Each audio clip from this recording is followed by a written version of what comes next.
Chapter 262. I loudly pointed at the little woman who was currently sobbing in the auntie's arms. The other villagers in the room all had expressions of shock and disbelief.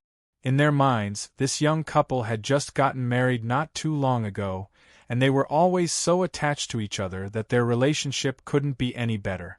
The one who was the most heartbroken about Jack's sudden death was Rose. She had already fainted from crying several times. How could she possibly have done it? The evidence is the cause of Jack's death.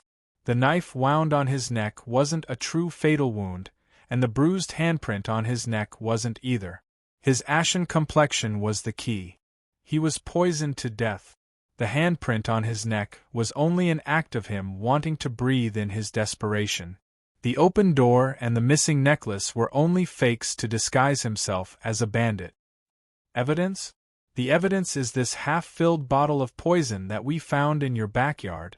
Rose, do you dare to show me your cutlery? There must still be some poison left on it. Don't tell me that all the dishes are broken. It was obvious that my reasoning wasn't very logical. However, Rose wasn't a rich girl who had received an elite education. She was just a village girl who had never seen the world before. When I suddenly shouted at her and waved the medicine bottle in front of her, she immediately panicked and let the cat out of the bag. I didn't do it on purpose. I just wanted to scare him. Who told him to use my dowry to gamble? Our family can't even afford to eat anymore. Waff, who knew that rat poison would actually kill him. All right then, the cause of pitiful Mr. Jack's death was also discovered. It was actually rat poison that was necessary for murder. Even if he lost all of my dowry, he actually cheated on me, with Carl from the jewelry store next door. Jack actually cheated on me with Carl for 3 years, and he only married me to cover it up. That's why I made it so that he would never be able to see him again. All right then, Carl seemed to be a male's name. It would seem that Jack's tastes were rather unique. However, I looked at Rose, who was crying and laughing at the same time. She was so angry that she was gritting her teeth and laughing at the end. Her smile was obviously hysterical. While I sighed at how much information I had just received, I also had other thoughts. It seems that for Comrade Jack, the same sex is true love, and heterosexuality is just instinct. How can people of different genders fall in love? See, he just died after less than 3 months of heterosexuality. But for us, who were just outsiders, this was enough. The rest would be left to the locals to solve. Still, I was quite proud of the fact that we were able to complete the task of finding the murderer so quickly. Solving the case miraculously in 2 hours. From today onwards, please call me Detective Rollo. Who doesn't know that this woman is the murderer? You're the only one wasting time looking for evidence. You're having so much fun. On the other side of the wooden table, the smaller feline thief was fiddling with the cat ears on her head with a displeased look on her face. Her yellowish-brown cat tail was also drooping weakly. It seemed that the new feline thief, Heloise, was still very unhappy with her new identity and equipment. Nonsense. I've watched more than 300 episodes of Detective Conan and Kendaichi's methods. I know at least 2,000 ways to kill people and their motives. That's not something you guys can easily see through. The wisdom of mortals. You seem to have forgotten that I was the one who taught you undead magic. The dead man's resentment is all wrapped around that woman. Even if you don't use a soul-summoning spell, his remnant soul is constantly screaming in the room. It's obvious. Remember to perform an exorcism ritual later. Otherwise, a resentful spirit might appear. You could do this? I was so astonished that I opened my mouth wide. I had forgotten about this trick. It seemed that being a detective in the magical world wasn't easy at all. Undead mages would definitely be able to solve murder cases if they worked as police. They were truly fierce at stealing jobs. However, the others continued to attack my confidence as a famous detective. There's still the smell of poison on the dead man's lips. There's also the smell of poison on that woman's hands. The smell is quite fresh. It should have been done about 2 hours ago. The great Drool had a bitter smile on his face as he rubbed his nose. However, I could see the pride hidden under his seemingly calm expression. As a Drool who specialized in transformations, the strength of a bear, the speed of a leopard, and the nose of a dog were all child's play in front of him. He was playing with the strength of a semi-dragon, the speed of a griffin, and the sense of smell of a shadow wolf. He would be able to detect poison of this level with just a simple sniff. And when I looked at the eager Kolos, I didn't say anything else and immediately turned around. How could I not know?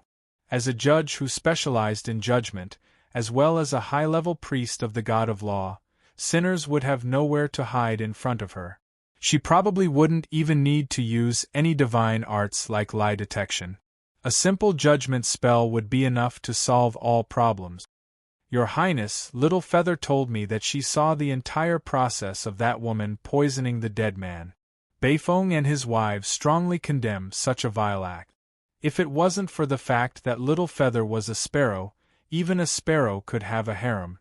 Beifong's simple and honest smile was quite deceptive.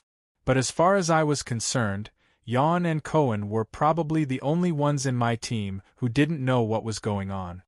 After all, they were cannon fodder with useless intelligence, I mean melee job classes. Do you think that lies will be effective in front of a true dragon? Little Red casually added insult to injury. Your Highness, our daily training includes simple criminal investigation like this. We Dark Elves also have a certain amount of research on poisons. It was quite clear from the moment we saw the corpse. Yan, who was always honest, seemed to be in a difficult position when she saw how depressed I was. However, she wouldn't lie to me. My youngest disciple Cohen didn't say anything. Instead, he kept nodding in agreement with my inference. But as a poor farmer's child, as well as a strange knight whose intelligence was more than twice his strength, he noticed the half-empty bottle of pesticide the moment he entered the room and noticed all the clues. Still, I had to give face to my master. As for me, this lame fake expression of amazement and excessive nodding of approval was the best way to add insult to injury. It made me feel even more ashamed. Magic and whatnot are so annoying. It's the unorthodox path to directly flip to the end of a detective novel to find out the true culprit. Famous detectives never need any magic. All we need is sharp observation skills and imagination. Can't you just use the evidence and clues to make logical deductions and slowly force the culprit into a corner? Everyone had astonished expressions of, "Don't we already have magic and divine arts? Why do we need to go through so much trouble?" This made me feel even more embarrassed. It turned out that my reasoning from the very beginning had been unnecessary. And so, my urge to cry transformed into action. I hate this unscientific world the most. How are famous detectives supposed to survive like this? You unorthodox path people who only read guides when playing detective games. The mayor of Bugatown, Old Bob, finally relaxed as he watched the villagers take Roth away. But no matter how chaotic the situation was, Bugatown's rarely seen murder case had been solved, which was truly worthy of celebration. As for the mage team leader, who was currently drawing circles in the corner cough, mages were a rather special job class. This was probably some sort of special celebration ceremony, so Bob wisely pretended not to see anything. Goose rice tofu. I came from the great Tang of the Midlands to the Western Paradise to pray to Buddha. These are my 3 disciples and my mount. The one with the dragon head is a black dragon horse. He just learned how to walk on his own, so he doesn't allow anyone to ride him during his rebellious phase. The dark-skinned elf is my 3rd disciple, Monk Sand. The one with the aquiline nose is a muscular man, and he's Zhu Wuning, who can transform into a pig. My 1st disciple. Heloise, can you transform into a monkey? Damn it, you actually bit me. From the moment Roth introduced himself, the old village head felt that this venerable mage seemed to have been hit in the head by a meteor. Roth's imagination was especially wild. Roth didn't understand what Roth was saying at all, and it seemed like he didn't even hear what Roth said at all. But it seemed that one couldn't judge a book by its cover. The rumor that the crazier a mage was, the more powerful they would be was actually true. Roth had just hired Roth not too long ago, and the case had already been solved in less than 2 hours. It was already quite strange for a murder case to occur in a town that had always been peaceful. Roth also felt a lot of pressure and stares when he hired new adventurers to investigate the murder case, especially since the members of this adventuring team were all very strange. There were beastmen, half-dragons, elves, drool, and even humans. They were all very strange and unreliable. But now, the facts proved that he had made the right choice. Both the witness and the evidence were present, and the criminal had honestly confessed. Naturally, this was an ironclad case that could be explained to the villagers.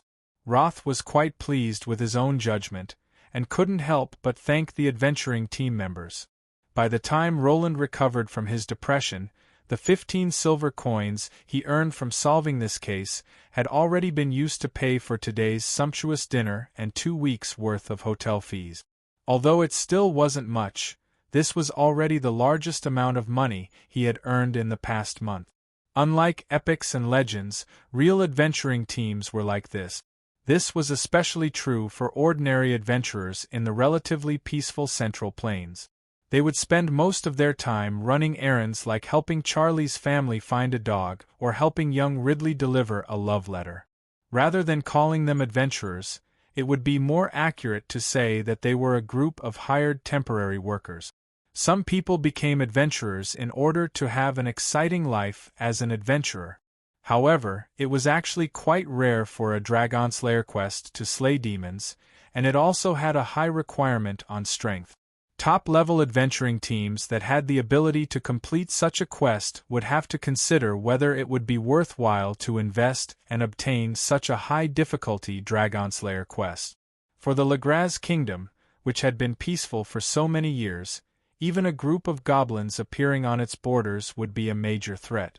Even the Royal Knight Squadron would fight to farm some honor and military achievements, so the adventurers in the Legraz Kingdom were even more unsightly. Any mercenary or adventurer with even the slightest bit of ambition would consider going to another country to make a living. Of course, if the adventurers and mercenaries were in an area where the flames of war never stopped, the adventurers and mercenaries there were even stronger than the military. Adventurers would grow by fighting against monsters every day, and some would even dare to accept combat quests. There were even quite a few mercenary kings who became true kings. Just relying on commission would obviously be insufficient. Most of the adventurers' income still depended on the spoils of war from quests. There were quite a few adventurers who would steal from their enemies and eat their employers. That was why adventurers and mercenaries didn't have a good reputation. This was especially true for new adventuring teams that didn't have a good reputation. That was why most adventuring teams would try to accumulate their own reputation and reputation. Even slightly higher level quests would have requirements on the adventuring team's level and reputation. Not just anyone would be able to accept such quests. Old Bob had chosen the Silver Coin adventuring team, which had no reputation at all, because this type of murder case between farmers was destined to have very little profit. The small town would also be able to offer pitifully little commission. Large mercenary groups and veteran adventurers wouldn't even be interested in such a thing, which was why he had this group of youngsters try it out. He never expected that the case would be solved so quickly, which was quite a pleasant surprise. As for me, choosing this small border town near the Bardi Empire was the result of careful consideration. This town was surrounded by mountains, and the Eloin mountain range stretched for several thousand kilometers. Every week there would be mountain dwellers coming out of the mountains to explore the world. Becoming an adventurer who could earn a living just by working hard was obviously a good job. That was why it was relatively easy to verify adventurers' identities here. It was impossible for the government officials to enter the mountains to verify their identities. It was also quite common for adventurers to form teams from the same hometown. However, there weren't many adventurers who would choose to stay in a peaceful town where there wasn't much profit to be made. As for the Silver Coin adventuring team, a large number of new people meant that it would be easy to create fake identities.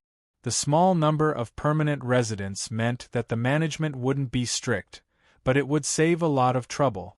The Silver Coin adventuring team could stay in this small town for a while and learn to imitate the locals' accent. This would also make it easier for them to do business in the nearby countries. As for me, that myth-ranked quest would only be activated in the Mage Country's Cloud Tower. It was obvious that it was an important quest. However, I didn't intend to go there directly. I wouldn't feel at ease if I didn't go to the Bardi Empire to take a look at the legendary dimensional door to the Undead Plains. In order to make a more accurate judgment, I would need to sneak in and take a look for myself. Originally, I had intended to sneak into the Bardi Empire directly. However, the Bardi Empire's strict management system for adventurers and mage registration would obviously be quite troublesome. It would be quite troublesome if the undead emperors and the Bardi Empire's officials surrounded and attacked me. That was why I chose to take a roundabout route to save the Bardi Empire. The Legraz Kingdom wasn't a particularly powerful kingdom. However, due to the royal families of the two kingdoms being related, the Legraz Kingdom had a good relationship with the neighboring Bardi Empire. The citizens of the two kingdoms often interacted with each other. Although this small town wasn't exactly prosperous, it wasn't far from the main road leading to the Bardi Empire. The government's tolls and hotels were far too expensive. Many veteran merchants would rest in small shops or residences far away in order to get a bargain. My plan was quite simple. Since there were merchants here, there would naturally be plenty of opportunities to recruit guards. I would wait until I met a wealthy merchant from the Bardi Empire who had a strong enough status, find a suitable opportunity, and show off my power to sneak in. The stronger the dimensional door, the larger it would be. The moment it was activated, the more obvious the elemental fluctuations would be. It would be impossible to hide it. Perhaps I would be able to accomplish my goal of scouting by simply following the merchant. But waiting is so boring. I've already made my neighbor, Catherine, look for a kitten 6 times. How about I make a cat meat hot pot, or send Heloise over to appease this silly naughty child, who feeds her cat bones and lollipops every day? Since the situation in the Northlands was progressing well, and I wasn't in a rush for time, I enjoyed my time here as if I were on vacation. Of course, since this adventuring group consisted of far too many different species, it was far more wasteful to spend money than to earn money. In the end, the villagers viewed my adventuring group as a second-rate mage from a wealthy family who had bodyguards, the muscular Eaglestorm, concubines, the elves, and pets. A certain cat girl was still tearing at them. This was completely understandable. Several weeks had already passed. Little Red had finished off the last of the town's alcohol supply, and all the quests that had been posted in the town had been completed over and over again. However, I still hadn't met any suitable opportunities or merchants. However, the other person I had promised to meet with came looking for me. Lilith? Why are you here so quickly, Amelia? Chapter 263. Lilith Milan, formerly known as Fina Milan, was a high-level blood tribe member. She was the main character of the Sleeping Beauty fairy tale. Due to her past, she lacked trust and a sense of security towards men, which was why her sexual orientation was slightly off. But ever since the era of Sulphur Mountain City, she had been my most trusted subordinate. Fine, the main reason was that my other subordinates were far too unreliable and untrustworthy. She separated work from personal matters, was calm when faced with problems, and was deeply trusted by her colleagues. Most importantly, she had common sense, which was more than enough to leave those bastards behind. Due to Amelia's appearance, after her background and identity were exposed, the Church of Law's higher-ups' first reaction was whether or not she would leave. Without her, it would be difficult for the Church of Law to operate normally. That would be a huge problem. Fortunately, she had already made her choice by quietly working hard. She still chose to remain in the Church of Law. However, a few days ago, she and Amelia suddenly left, which surprised us quite a bit. She didn't tell us anything about what she had left behind. Now that we met her here, although we still had a method to communicate with each other, we were still quite surprised. Why are you here? Isn't Amelia together with you? Where's she? Lilith's face was pale as she shook her head. However, the blood seeping out of the corner of her mouth was the best explanation. When looking closely, it was obvious that she was ill and in poor condition. You're injured? Are your injuries serious? Lilith's life form had been changed by a secret forbidden spell. She was a special blood tribe with no previous generations. She was a so-called true ancestor. Although she was quite young, compared to other blood tribe members, not only did she not fear sunlight, she was also quite powerful. Vampires were also blessed by the heavens when it came to recovering from injuries. When even her most precious blood went out of control, it was likely that she was seriously injured. Cough. I'm a bit injured. I didn't drink blood. I instantly understood. Due to certain reasons, Lilith's long-term meal ticket had always been girls she was close to. She had never attacked anyone before. Apparently, as a blood tribe member who followed the Church of Law, she had a rather high moral bottom line. Even though she was injured, she had no intention of attacking anyone. She had actually managed to survive until now, but now that her injuries were so severe, her instincts were almost out of control. She was even looking at Yawn with green eyes. Why was this picky vampire only looking at Yawn? Kolos had been Lilith's colleague for many years. Kolos knew exactly what she was thinking. Not only that, she had also been sent out on a mission today. Heloise appeared to be quite delicious, but Lilith's blood tribe instincts reminded her that underneath her beauty was definitely a terrifying monster. She couldn't even open her mouth. Little Red's dragon blood would be quite nutritious, but Lilith didn't even dare to mention it. Lilith's only choice was probably the female Grey Elf Knight. I can handle it. But since he was coughing up blood as he spoke, it was obvious that he couldn't continue holding on like this. Regardless of whether it was Drool's life magic or the Holy Knight's holy light, they would only have a negative effect on the blood tribe. Herbs and first aid wouldn't work on an undead body either. If he continued to lose blood, it was hard to say whether he would be able to maintain his sanity. Let me do it. Although that was what Yawn said, I knew that she wouldn't be able to do it. The moonlight ritual had a process that was similar to needles constantly piercing through the skin. The blood loss would be quite significant, and it would be difficult to replenish the blood loss now. Not to mention, it was quite easy for the blood tribe to lose control when they were injured. It would be difficult to say if Yawn was killed. Who else can do it? Alright then, since there were no females, I would just have to make do with males. Lilith glanced over at me. Cohen was too weak, Eaglestorm was too old, and Biting Bayphone was too dangerous for her. Then, her green eyes landed on me. She discovered to her astonishment that my master's blood had an alluring aroma similar to that of 300-year-old red wine.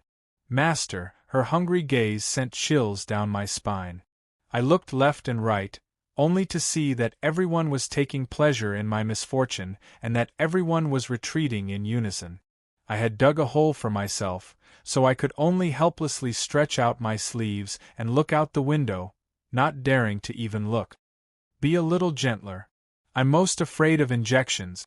Right, my blood vessels are rather deep, so you won't need to insert too many needles, right?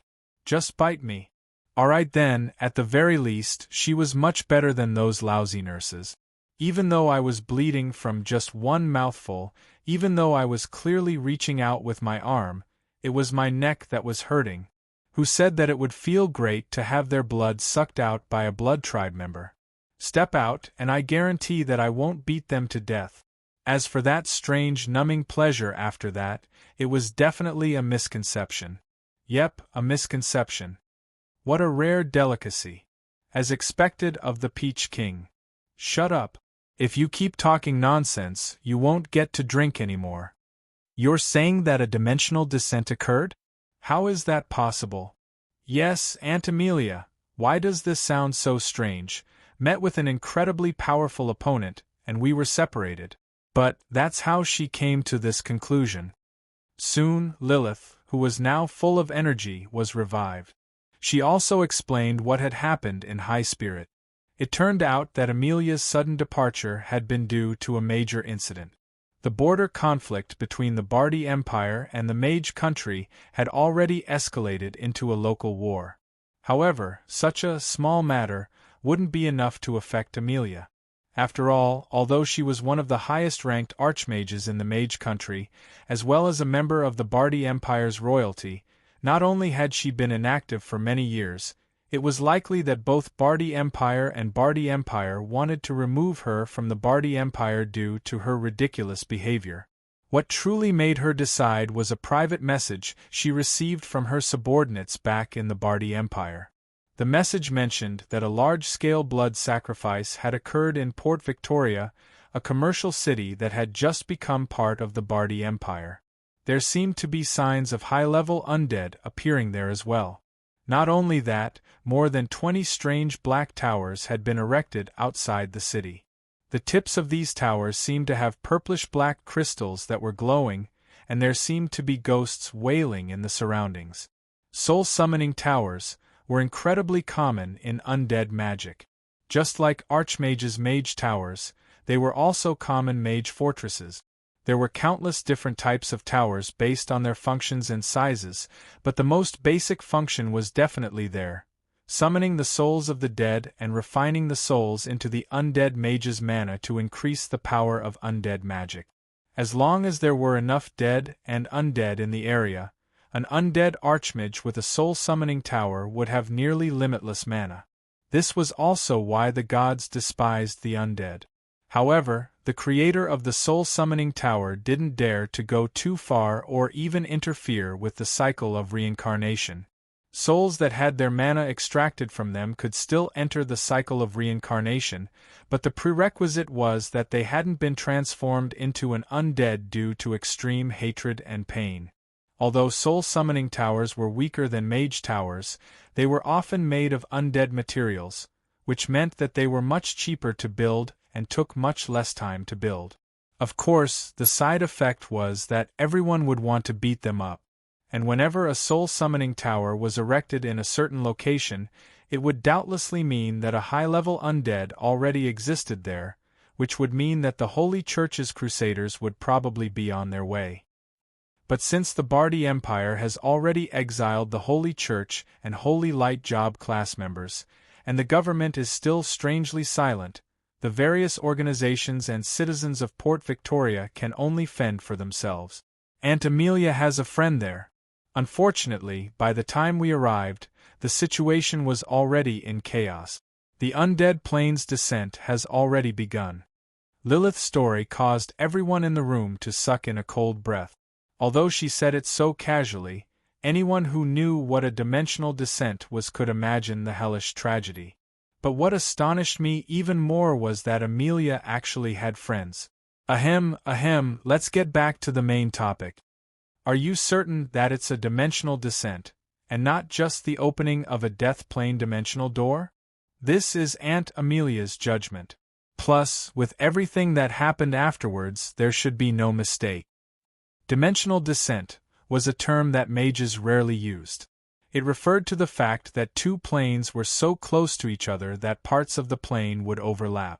This usually happened around dimensional doors. For example, if the Earth Elemental Dimensional Door in Antoon had successfully opened, the surrounding environment would undergo elemental dimensional transformation. The large number of small and medium-sized Earth elementals that naturally formed at that time was the best evidence.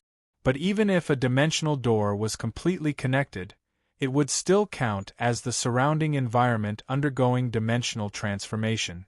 There wouldn't be a complete overlap between the two planes. If the dimensional transformation brought about by an ordinary dimensional door was like adding sugar to a cup of water, then a dimensional descent would be the equivalent of 2 cups of water being squeezed into a cup. The end result would most likely be the cup shattering. If the dimensional descent is an elemental plane, then more than half of the living creatures in the area will instantly die. The remaining survivors will also take on the characteristics of elemental creatures, and they'll probably never be able to return to the mortal plane. If the dimensional descent is an undead plane filled with negative energy, undoubtedly, as a magic expert, Heloise was the most qualified to make a judgment. But judging from her current expression and silence, she didn't seem too optimistic about the current Victoria port. I trust Amelia's judgment. If it really is the death plane, there's no need to think about saving anyone. All the living will instantly transform into the dead, and a part of the death plane will appear there. Moreover, it was most likely permanent. This is even more troublesome than the land of the dead. I nodded. Heloise's judgment was basically the same as mine, but I thought of even more trouble. Since Amelia has already become a part of the undead plane, then certain existences that are restricted by the dimensional laws of the undead plane can descend here. No wonder Amelia was in trouble. It's highly likely that she encountered a true undead emperor. Obviously, the famous city of Victoria had already become history. Almost 1 million people had been transformed into undead, and the undead plane's leaders had their own outposts. However, I felt that since the Bardi Empire had paid such a heavy price, it would definitely leave a bad name in history. That wouldn't be all. The Bardi officials aren't responding at all? No, they've blocked off all information. When I escaped, I even saw the night squadron blocking off the main road leading to Victoria. Not only that, the caped undead were openly communicating with the military officers, while the skeleton soldiers and zombies were being taken in by the human officers. It was evident that they had reached an agreement. Also, I heard some news. It seems that the Bardi officials are spreading the news that the new undead army is helping the Bardi Empire defeat the Mage Country.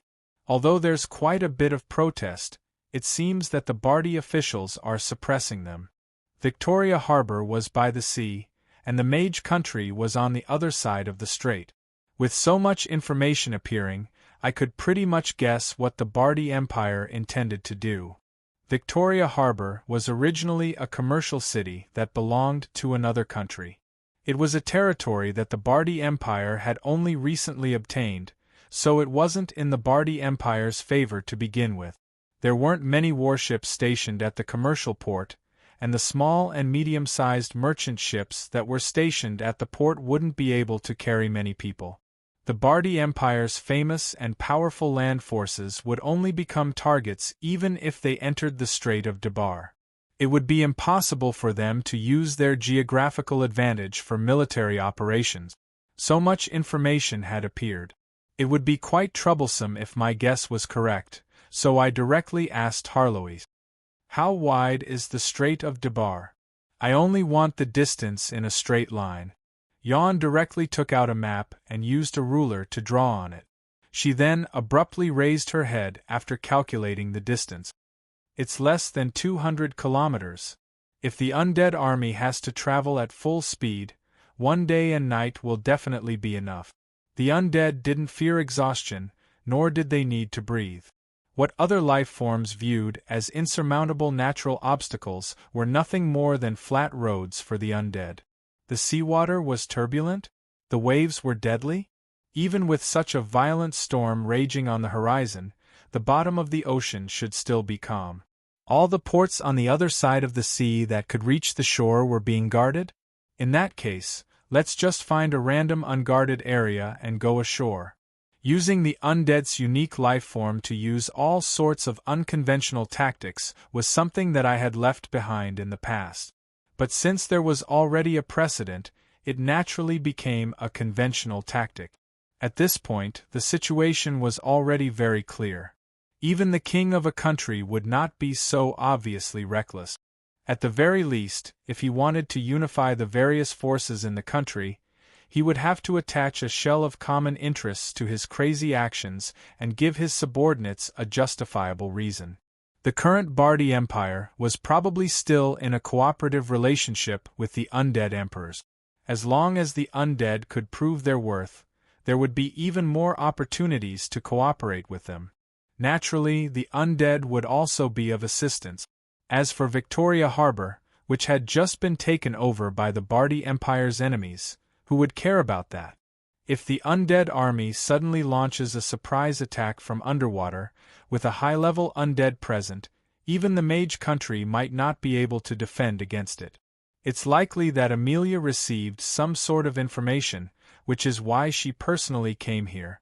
Lilith, do you have any detailed information on Amelia? Lilith had an uneasy expression as she shook her head. She seemed to lack confidence. No. The dimensional descent happened not long after we arrived. I'm a member of the Blood Tribe, so I'm naturally fine. But Aunt Amelia, no matter how strong she is still a human. She previously fought against a very strong opponent, and I think she was injured. I smiled at Lilith's unease. Perhaps this would be a desperate situation for others, but I didn't feel that anything would happen to that insane witch. Her existence far surpassed the limits of life. Relax. She's even more inhuman than you are. Relax, Lady Lilith. I can sense that in that direction, Lady Amelia's life force is still as strong as ever. Not only can she last for a month, she can even last for 2 or 3 years. Right now, the one in trouble isn't her. It's the undead that angered her. Lilith was rather skeptical of Eaglestorm's conclusion as he closed his eyes in deep thought. That was because even the legend drool wouldn't be able to make such a conclusion from such a great distance. However, Heloise and I exchanged glances. Eaglestorm had also seen Amelia's complete form in the earth elemental plane. As a forest dweller, Drool's perception of the forest was a natural talent ability, so it was quite normal for him to make such a judgment. If he said that Amelia wouldn't be in trouble for the time being, then she really would be fine. Even if the worst-case scenario was that Amelia revealed her complete form, she still wouldn't be easy to deal with. I relaxed when I thought of this, but since so much had happened, it was obvious that the rest of our itinerary was set. Speed up the preparations and gather all the equipment. We'll depart the day after tomorrow at the latest. It'll be best if we can find a merchant group to protect us. If not, we'll just sneak across. Chapter 264.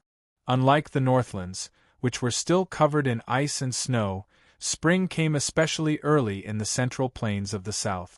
Within 2 weeks of the first spring rain, the temperature would rapidly rise. Continuous spring rain was also a symbol of the new year. To use the church's usual explanation, the winter goddess, Tonia, had directly handed over the authority to the spring goddess, Ardiel. In this season of spring, plants that had hibernated for an entire winter would begin to sprout, and hungry animals would begin to hunt for food. A new cycle of the year would begin, and all living things would begin to recover. New life would be born in this golden time of spring. Alright, let's stop here. To be honest, let's start with making money. Since spring had arrived, business opportunities had also arrived. In this era of cold weapons, people still relied on horses and carriages to travel. In winter, the roads would be covered in ice, making it inconvenient to travel. Goods and daily necessities would be transported very slowly. After an entire winter, every household would use up a lot of resources and would need to replenish all sorts of necessities. That was why every spring was the golden time for merchant caravans to make money. It was acceptable to raise the price slightly. Plus, there was a tremendous demand for goods. For merchants who specialized in this line of work, the astonishing profits from the first batch of goods could even account for 30% of their annual profit.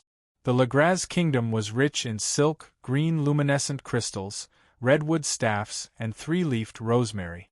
Green luminescent crystals and 3-leafed rosemary were magic casting materials, while redwood staffs were excellent magic staff. Both the Mage country and the Bardi Empire imported large quantities of redwood staff. Where there was demand, there would be sellers. Every year at the beginning of the year, merchant caravans would set out on time as soon as the last snow fell. They would go to a foreign country and exchange their specialties for gold coins. On the way back, the gold coins would be exchanged for various specialties from the Bardi Empire. This would be a tremendous return trip. But just like in a certain other world, although the profits from border trade were extraordinarily high, the risks were also high. If one met with bandits or illegal officials, it would be good enough if they could keep half of their good. If one's luck was too bad, they might even run into military rebellions, wars, or other unexpected factors, which would result in nothing. But in this generation, the most dangerous thing would be to attract the attention of a certain domain lord. After all, no matter how great a merchant's connections were, they would still be able to reach neighboring countries. As long as there was a reasonable reason, it would be easy for some major nobles to take over a foreign merchant's wealth. Businesses that ordinary people wouldn't dare to do would naturally not be ordinary people. Businesses that dared to do border trade were usually not to be trifled with. They either had powerful backgrounds or were even connected to the royalty of various countries, making them completely unafraid of ordinary domain lords' extortion. Or, they had the power to protect themselves, such as keeping mercenary group. After all, the only people that could protect themselves when they were outside were the trustworthy combat strength that they had. The leader of the Veji Merchant Guild wasn't a noble who had inherited the Bardi Empire's bloodline. It was obvious that the Merchant Guild belonged to the latter. Although their Merchant Guild was a new merchant guild that had only risen to prominence less than 20 years ago, due to the painstaking efforts of the previous generation's leaders, they had basically monopolized the Merchant Guild's trade route from the Bardi Empire's Annalisa city to the Legraz Kingdom's Anton city. Their private mercenaries wouldn't be any weaker than a minor domain lord's army. But this year, the situation was slightly different. It would seem that I can only hope that I won't make a loss this time. Cindy Veji was one of the Merchant Guild's higher-up. He was currently 46 years old, and he had been doing this trade route for almost 30 years. But unlike in the past, the Bardi Empire's internal situation had been rather chaotic recently, with all sorts of rumors constantly spreading. Merchants were naturally sensitive to danger. In their eyes, when a country experienced major internal unrest, the economy would naturally be in trouble. Recently, there had been many rumors of strange magical beasts and undead appearing within the Bardi Empire, which greatly decreased the number of merchant caravans traveling between the two countries. Cindy Veji could see the tense situation and felt anxious inside, but there was nothing he could do. He had already placed many orders last year, and he couldn't afford to offend some of his longtime customers. Thus, he had no choice but to leave. Desperate times called for desperate measures. The leader of the Veji Merchant Guild was actually willing to spend a large sum of money to hire 2 of the top 10 mercenary groups in the Legraz Kingdom. He even requested that they send elite combat strength at the level of a team leader. In the end, the strong ones did come. The Eagle Swallow mercenary groups, Fallen Star Sword, Jost, and the North Horn mercenary groups, White Dragon, Carlagier, were both incredibly famous and powerful individuals. As promised, they also brought their own elite subordinate. However, it was likely that the profits from this trip wouldn't even be enough to pay the mercenary fees. Please don't meet with any real trouble, especially not those undead that don't care about their lives. If the mercenaries they hired didn't fight, according to the usual practice, they would only need to pay 80 to 90% of the mercenaries' fees. They wouldn't need to pay a high amount of compensation for any losses, so they would at least be able to recoup some of their costs. Sir Cindy, why do you always have such a sad expression? The weather today is really nice. You should at least be happy to be able to walk more. In Cindy's eyes, this smiling golden-haired youth only appeared to be 15 or 16 years old. However, after some deep conversation, Cindy discovered that he was unable to see through this youth named Rollo. Although Rollo seemed childish and mischievous, he was actually quite talented in business. Sometimes, Cindy would casually say something, and Cindy would think about it for a long time. In the end, he would even feel that what Rollo said made a lot of sense. When the Silver Coin Mercenary Group, which had all sorts of strange members, came to Cindy's door of their own volition and offered to hire him at an incredibly low price, Cindy had been quite astonished. He had even thought that they were plotting something, but when he saw the goods they were carrying, he realized that he had been overthinking things. They had only intended to hitch a ride with him. Their so-called service was only a cover. Their true goal was to use Cindy's large caravan to make a small fortune. Normally, hitching a ride on a caravan would be a taboo. Normally, Cindy wouldn't accept such a thing. However, when Cindy exposed the true meaning of hitching a ride, Cindy quite frankly admitted that he wasn't, and even offered to pay a considerable amount of travel fees to the Merchant Association. We absolutely must deliver this batch of Wanlua wine. The world isn't peaceful right now, and we're so weak that we wouldn't dare to travel by ourselves. We'll pay you. And if we really do meet with trouble, having more people will be more helpful. Of course, since they were finally able to travel together, I really didn't know if the money I gave Cindy in private would be of any use. Right, Captain Rollo, could you tell me more about the relationship between bank loans and market prices that you mentioned yesterday? There were still some things that I didn't understand yesterday. For example, if I could work with the bank. For Cindy, who had been in the business world for half his life, he had learned quite a lot over the past few days. Although Cindy was young, he was as expected of a mage famed for his wisdom. Cindy's personal view of the loan industry and the banking industry, yep, according to Cindy, they should all be collectively referred to as finance. Cindy's personal view of finance was completely different from that of most people. Although his views were quite unorthodox, if one thought about it carefully, one would find that his views were quite reasonable. Now that I saw Cindy, who was endlessly talking about business, I regretted that I had been so talkative as to say all those random financial sayings. Originally, I wanted to pretend to be a merchant to join Cindy's group, so I casually mentioned some economic theories from my previous world. I didn't expect that he would actually take it seriously, and even ask me about it with great interest. I'm a law major, so I've never been interested in economics to begin with. I know so much about the economic theories, so if he kept asking, I could only make up nonsense. As for how to make a lie seem like the truth, all we needed to do was place a lie within another easily seen through lie, and have the smart person expose the lie and find the truth that they wanted. Being able to meet Cindy's merchant group was a pleasant surprise. However, it would be quite difficult to sneak into their heavily guarded merchant group. If we voluntarily introduced ourselves to them, they would likely reject us, and if we showed off our strength, they would instead suspect that we were up to no good.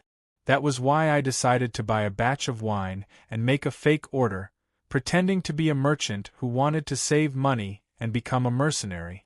But now, my headache was that I had been too successful in my disguise. I had casually said a few random words, but this merchant in front of me treated them like a treasure. If I continued asking, I would really expose myself. Shoo, that's forbidden. Alright then, since I didn't know how to respond, I might as well treat it as a secret that I didn't want to tell. Although my answer and lines weren't cute at all, the result was that Cindy took me even more seriously. He switched from direct attacks to indirect attacks, and asked me every day to try to get information out of me. Today was already the third day since we left, and Cindy was still asking me questions the moment we met in the morning. Just as I was about to continue bluffing him, a sudden commotion behind us and the sound of weapons clashing attracted our attention. Again, we felt rather helpless now. There was no such thing as the first place in literature or the second place in martial arts. People of the same trade would always be enemies. Another side effect of us joining the merchant group as an adventuring group was that the other two mercenary groups in the merchant group viewed us with hostility and displeasure. We've already accepted the escort mission, and we're already displeased that the two large mercenary groups split the reward equally. What's the meaning of you guys jumping out at us? Even though I had already said that I wouldn't fight with them for the reward, sometimes in this line of work, one had to fight for pride. Over the past 2 days, the other mercenary groups had provoked us quite a few times. According to usual practice, if we were in the wrong, it would be over after we suffered a loss. But even though I had asked them to pretend to be weak, none of them were easy to deal with. They promised us to the face, and then went against us behind our backs. In the end, the mercenary groups suffered quite a bit, and the result was that the two large mercenary groups kept trying to regain their pride, only to end up losing more and more. And right now, it was doubtlessly another accident that caused a dispute. Suddenly, a purple magical shadow of starlight appeared in the sky above the camp, and the source of it was the noisy area. That should be Captain Jost's famous epic-ranked weapon, the Fallen Star Sword, right? As expected of a gold-ranked weaponsmith. What a terrifying aura. It seems that Captain Jost is getting serious. At this point, Captain Rollo doesn't seem to be worried about his own people getting injured at all? I smiled wryly and shook my head. I'm worried, of course I'm worried. I'm just worried about that Fallen Star Sword. Let's go and take a look. I hope that nothing bad happens. Damn it, that idiot actually challenged Little Red. Cindy, do you have coffins with you? I'll buy one. Oh no, I don't think I'll need a coffin anymore. Did you bring a tombstone? While Roland and his group were still on the road, the Bardi Empire's surprise attack plan met with a small unexpected problem. With the full power of numerous obsidian soul towers, the dimensional descent of the undead was indeed a success. Large numbers of low-level undead were created. However, in this world filled with negative energy, where even the horizon had turned gray, there was a patch of green that was abnormally eye-catching in this monotonous world. You still haven't figured out what that is? Damn it, why is there a forest there? And it's even attacking a forest of undead. The Lich had originally thought that this would be a simple task. All he had to do was control a large number of low-level undead to slaughter the defenseless humans. However, the sudden appearance of a strange forest caused his plan to lag far behind his expectations. When he thought about how the undead emperors treated those who failed, even though he had already lost his senses, he still felt a chill run down his spine. My lord, there are more and more strange plants in that forest. The forest is also starting to spread, and the most inconceivable thing is, the black-robed blood tribe member Kaka's voice became softer and softer. It seemed that he had a guess, but he wasn't sure. What is it? Just tell me. It feels like that popular board game Zombies vs. Plants. All the plants can be seen in the chess pieces. I'm a veteran player, so I can tell at a glance. And those plants are all specially made to fight against the undead. Those pea-shooters can even shoot holy light bullets, those magical vines can even absorb the power of death, and those plant bombs even contain holy water. It feels like this forest is the natural enemy of the undead. Alu paused in surprise for a moment, but then became furious. He used his magic to create a large hand of ice and grabbed that unlucky blood tribe member. What? Our undead army has become someone else's game? We're playing a monkey show in someone else's eyes? The furious Lich thought about the consequences of not completing his mission, and he let loose his magic, causing all the high-level undead around him to hurriedly retreat. Only that unlucky blood tribe member who was frozen pale was desperately trying to think of a way to save himself. My lord, since the enemy's army types are common in the game, we can think of a way to deal with them in the game. The Lich nodded as he rubbed his chin, which only had bones left. Such as?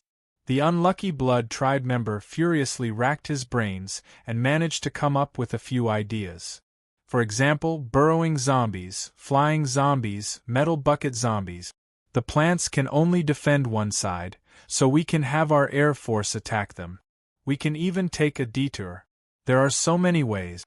Yep, not bad. You lead the team. Alright, dying in battle was better than being executed by his superior. The Blood Tribe member Kaka, who wanted to cry but had no tears, immediately led a new batch of his undead army out. However, the result was the same as before. Flying? Dandelion bombs that can shatter the air are waiting for you. Burrowing? The magical vines and magical plants' roots had long since created a fatal soul-stealing network, giving the undead a layer of protection? A gigantic man-eating flower that suddenly reached out from the ground and devoured everything. Taking a detour? This wasn't a game. The entire mountain was filled with forests, so where would they find a way back? The unlucky, Kaka miraculously survived. His entire body was in tatters, and he was on the verge of death. However, when he saw the green soul fire burning in Alu's eyes, he suddenly felt that it would have been better if he hadn't returned. Heh, what else do you have to say? Milord, you can't blame us for being useless. That guy cheated. Those army types are all rare. You might not even get a single one even if you drew several tens of thousands of gold coins, but he actually got all of them. This is basically a gold coin player bullying us normal players. This is too much. Asterisk crack. Asterisk with a crisp sound, this veteran gamer Blood Tribe member was frozen into a block of ice. The furious Alu glanced at his subordinates, only to see all of them avoiding his gaze. In the end, he could only helplessly give an order. Everyone attack. Have the soul towers continue to summon new undead. We'll fight it out with him and see who can last longer. The will of the emperors must be carried out. Otherwise, you all understand. Chapter 265. The holy city of Eastford was one of the most famous cities in the entire continent. It was famous for its long history and unique religious culture. Every day, countless pilgrims would come to this city of God, which was blessed by the holy light. Although the city wasn't very large, the great majority of its citizens were members of the Church of God. This small city had 7 world-class cathedrals and over 100 small and medium-sized cathedrals, all of which were historical sites. On this mountain city that was built along the mountain, there was a rather famous staircase. It was the famous Holy Staircase pilgrimage path. There were pilgrims walking on it at all times. On both sides of the staircase, there were countless magnificent sculptures. Among them were ancient heroes, historical figures, and most of them were mythological figures with strange shape. More than 300 years ago, there was once a fanatic who used his own power to transform this holy staircase pilgrimage into a path of blood. Yet, he didn't receive any divine punishment. From then on, the holy staircase pilgrimage became a path of blood. Alright, now that I mention it, everyone probably knows where this is. This was the Holy Church's headquarters, the city where the holy light first descended. This was also where everything began. Walking up the famous white stone staircase to the top of the mountain, there was a group of buildings that seemed like they were on the verge of collapse. This was the Holy Church's headquarters, the core area of the holy light which occupied more than half of the continent's worshippers. In fact, it could even be called the central authority of the He continent, the Bern Holy Church. In the past, everyone here would walk slowly with their heads held high. It was as if the residents here were born with the right to be arrogant. This was indeed the case. The competition between divine authority and secular authority was endless. In this generation, even a domain lord with actual authority wouldn't dare to offend a regional bishop. Perhaps a seemingly impoverished old priest on this path would catch the eye of a certain bishop the next day and become a high-ranking official of some empire. Reality was even more illogical than fiction. Such things had happened many times in the past. But today, everyone was in a hurry and spoke carefully. However, they couldn't help but sneak glances at the area surrounded by holy light. Is there still no results?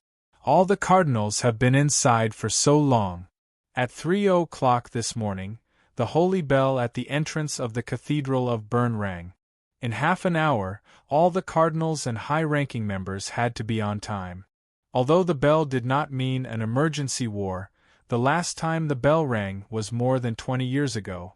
Obviously, something big had happened. Even if there was nothing on the surface, many priests could not help but talk about it in private. While the higher-ups were busy in all kinds of conference rooms, all kinds of rumors were already flying around. It can't be because of that incident in the Northlands, right? No matter what, the rumors are spreading, and it's greatly affecting the Holy Church's reputation. No way. The Oracle has confirmed that they are allies. Would Your Holiness dare to go against the Oracle? Then what do you think it is? What kind of important matter would require all the lords to discuss it? It's just like before the Holy War with Calthorn 20 years ago. The priest's voice became softer and softer as cold sweat continuously dripped down his forehead. For lower-ranking members like them, the Holy War was definitely not good news. Perhaps the spoils of war and glory from the Holy War would make those in power go wild with joy, and the glory of the Holy War would make those who believed in it go all out for it. But for ordinary members of the Holy Church, the Holy War also meant countless death. Before they could obtain an endless amount of gold and glory, there would definitely be mountains of corpses. Perhaps not only would the heretics be among these corpses, but they would also be among them. He's out, he's out. It's His Holiness the Supreme Pontiff. The white-robed Pope Coloma I had just walked out of the Holy Church. His previous amicable demeanor had vanished without a trace. His ashen expression was doubtlessly the best announcement. Everyone in the plaza automatically remained silent. Meanwhile, the cardinals and archpriests who walked out of the plaza all had different expressions. Some had serious expressions and didn't say a single word. Some had angry expressions and flushed faces. Of course, there were also those who pretended to be serious, but were actually smiling without realizing it. From an ordinary person's point of view, the new Pope Coloma was already more than 60 years old. He could be considered an old man who didn't have much time left. But in reality, apart from those who died of unnatural causes, most popes in the past had been able to serve 2 terms of 20 years. As for where they went after that, perhaps only the new pope would know. Coloma was obviously in a bad mood when faced with everyone's questioning gazes. He didn't waste any time explaining. He simply tore apart a golden scroll, and the next instant, the skinny elderly man transformed into a gigantic, divine phantom. His upper body floated in midair, and the elderly man's whispers became like thunder. His next declaration was something that not a single person in the entire city could ignore. The Bardi Empire's Orlos has colluded with evil undead and sacrificed millions of people in Port Victoria. He is the epitome of evil. Through our judgment and divine will, we hereby declare on behalf of God that Orlos Mose Savoy Saint Milan is an evil heretic.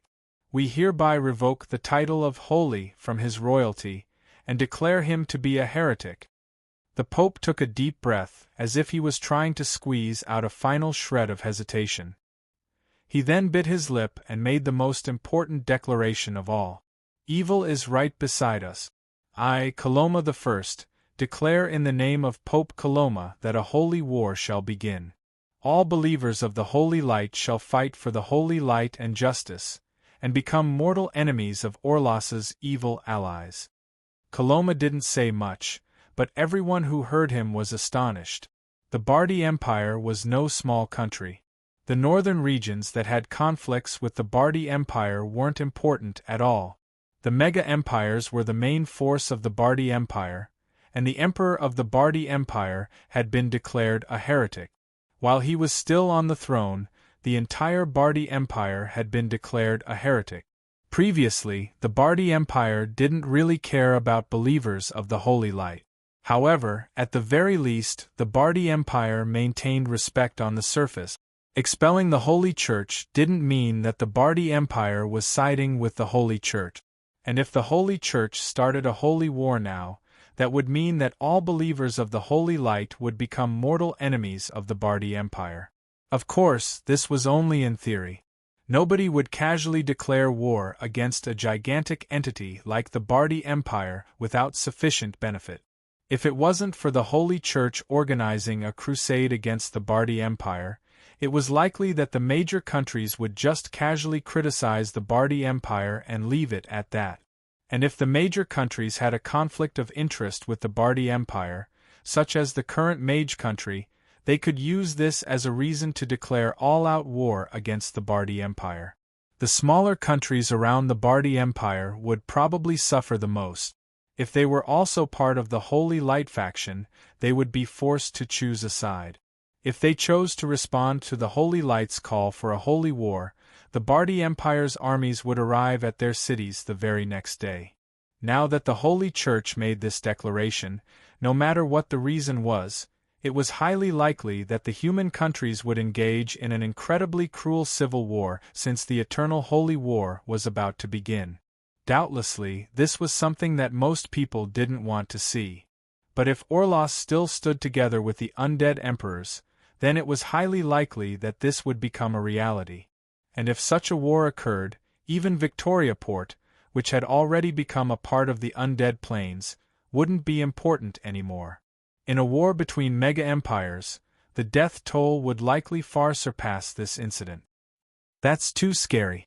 This is even more unacceptable than the Holy War from 20 years ago.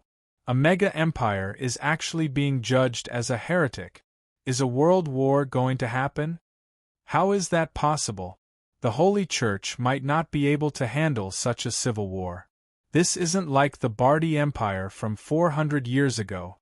Mega-empires won't fight to the death for the Holy Church. However, some people understood the hidden meaning behind Pope Bardi's words. They're only judging Orlos as a heretic, and they haven't confirmed when the Crusade army will be formed. Back in the day, the entire Mist Kingdom had been judged as a heretic. Only Emperor Orlos's words doubtlessly left some leeway. As long as Emperor Orlos stepped down from power before the Crusade army was formed, there would naturally be no need for the Holy War to be fought against heretics. Not confirming when the Crusade army would be formed and who would form it would doubtlessly leave some leeway. Perhaps this is also a method to divide the Bardi Empire, forcing the Bardi Empire's nobles to rebel against Emperor Orlos. But with how powerful Orlos is in the Bardi Empire, it's really difficult to say how effective he'll be. 2 days later, when news of this reached the Bardi Empire, even though the Bardi Empire's government did their best to control public opinion, it still caused a huge uproar. Unfortunately, Orlos's position as emperor was still as stable as ever. He had killed off all the domain lords who dared to rebel against him 10 years ago. All the power was in his hands. Even if there were ambitious people, what could they possibly do? However, some things were difficult to suppress for long periods of time. There were also many hidden Holy Light believers in the Bardi Empire. Perhaps even the old emperor would have to be careful of his own safety when he went out. The old emperor continued doing what he normally did every day. He ate and slept as usual. Those who knew him couldn't help but admire his mental fortitude. While the Bardi Empire appeared calm on the surface, the most panicked were the high-level undead from the undead plains. Why is there such an intense reaction? It's completely different from what I expected. Perhaps it was because the incident in the Northlands had damaged the Holy Church's reputation. Pope Orlos's reputation had also been damaged because of this, which was why he was in such a hurry to redeem himself. Or perhaps Pope Orlos felt that the tragedy at Port Victoria was far too insane. Pope Orlos's decision was sudden and resolute. It was as if two players had just started playing cards. Even though they were still testing each other's strength, one of them unhesitatingly threw out all his chips for a final showdown, completely exceeding the opponent's expectations. Not even the cardinals who had been summoned to the Bardi Empire expected Pope Orlos to be so extreme, not to mention the Holy Church's guests from other dimensions. Their cooperation with Orlos had only just begun. Most of their plans hadn't even been carried out yet all of human society and the gods' churches were already fiercely rebuking them. In their expectations, the current pope should be looking at the big picture. He would most likely condemn them while sending out spies and diplomatic personnel to slowly gather information. He would strive to reduce the big problem into a small one, and the small one into nothing. He should not risk a civil war between the superpowers right from the start and fight to the death. Damn it, has Pope Orlos gone mad? Did we dig up his ancestral grave or something? No. Speed up all our plans. Otherwise, the undead emperor will destroy us. On the day that all the countries were shocked by Pope Orlos's announcement, we had already arrived at the border between the two countries. We were leisurely preparing to enter this country. After Little Red slapped away the idiot who provoked her, the leader of the Undead Plains mercenary group attacked and was sent flying again. The result was that the conflict between Little Red and the leader of the Undead Plains mercenary group kept escalating until it became a blood feud. Fine then, I was just making things up. It was basically impossible for such a thing to happen. Mercenaries who went out to make a living weren't like the idiots in Night Tale. If they provoked someone they shouldn't have provoked, then this mercenary group that constantly caused trouble wouldn't have been able to survive to this day. This was especially true when the two major mercenary groups were led by the leaders of the mercenary group. It would be far too ridiculous for them not to act rashly in such a situation. Even the silver-ranked Cassandra was sent flying with a single slap. That ranger is at least at the gold rank. Even the leader of the Eagle mercenary group, Jost, was sent flying with a single slap. Even his myth-ranked weapon, the fallen star sword, was taken away empty-handed. Our leader is an experienced weaponsmith. Gold? You're saying that the black-haired woman is only at the gold rank? Legendary? No, Jost fought against a legendary warrior before, and he didn't lose that badly. That means that the woman is at least a saint warrior. She's so young. Who is that young master? The young master was referring to the young mage who was drinking tea and chatting. Mage was a profession that relied on accumulated knowledge. Other professions could be learned quickly, but it wasn't practical to become a mage in a short period of time. The blue mage robe he was wearing not only showed that he was rich, but also that he was confident in his own safety. The mercenaries weren't blind. They had long since noticed that this young man was the leader of the Silver Coin mercenary group. Coupled with the outstanding performance of the other members, a rumor began to spread that the son of a major noble was traveling with his lackeys, maids, and wives. The rumors became more and more real. Eaglestorm became a loyal butler, Cohen became an errand boy servant, the Draken became an amusing clown, the Caped Lilith became a mage bodyguard, and the two elves became elven slaves that only a noble family could afford to keep. As for Heloise, in a way my guess was correct. She was still a pet, just that she was being used in a different way. Oh my, that guy even stays in the carriage during the day. He's so licentious. I'm so envious, infuriating. Those elves and catgirls always get in the carriage as well. Every time they get in the carriage, they stay for several hours. That guy's not afraid of getting weak in the knees. Cough, cough, their perverted laughter was so obvious. Fortunately, they still had some brains. They didn't count Little Red, who was at least at the saint rank, as her bodyguard.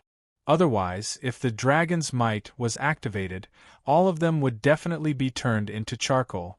Those gossips behind my back that were intentionally suppressed were no longer a secret in front of us. The end result was that after I pointed at the dumb cat, who was the only one who guessed correctly, and laughed so hard that she rolled on the ground, 2 more teeth marks appeared on her head. Getting back to the main topic, no matter how speechless the process was, at the very least, the 2 large mercenary groups came to an agreement. Don't offend this young noble who was traveling. Since he wanted to play games, then let's play games with him. Once we proved our strength, everything would naturally be fine. Mercenaries who didn't know if they would be able to see the sun tomorrow were quite practical. They came out to fight for their lives, but in the end they still wanted money. Benefits were far more important than honor. Previously, we caused trouble for the sake of our reputation. In this line of work, if we didn't have any reputation, we wouldn't have any money. Now that things had calmed down, we were doing this for the sake of our reputation. Continuing to cause trouble would obviously be the same as seeking death. Besides, having a powerful mercenary group that didn't take a small portion of the commission was a good thing no matter how I looked at it. It's just young people playing around. Don't take it too seriously. And if we really offend a major noble, it'll actually be troublesome.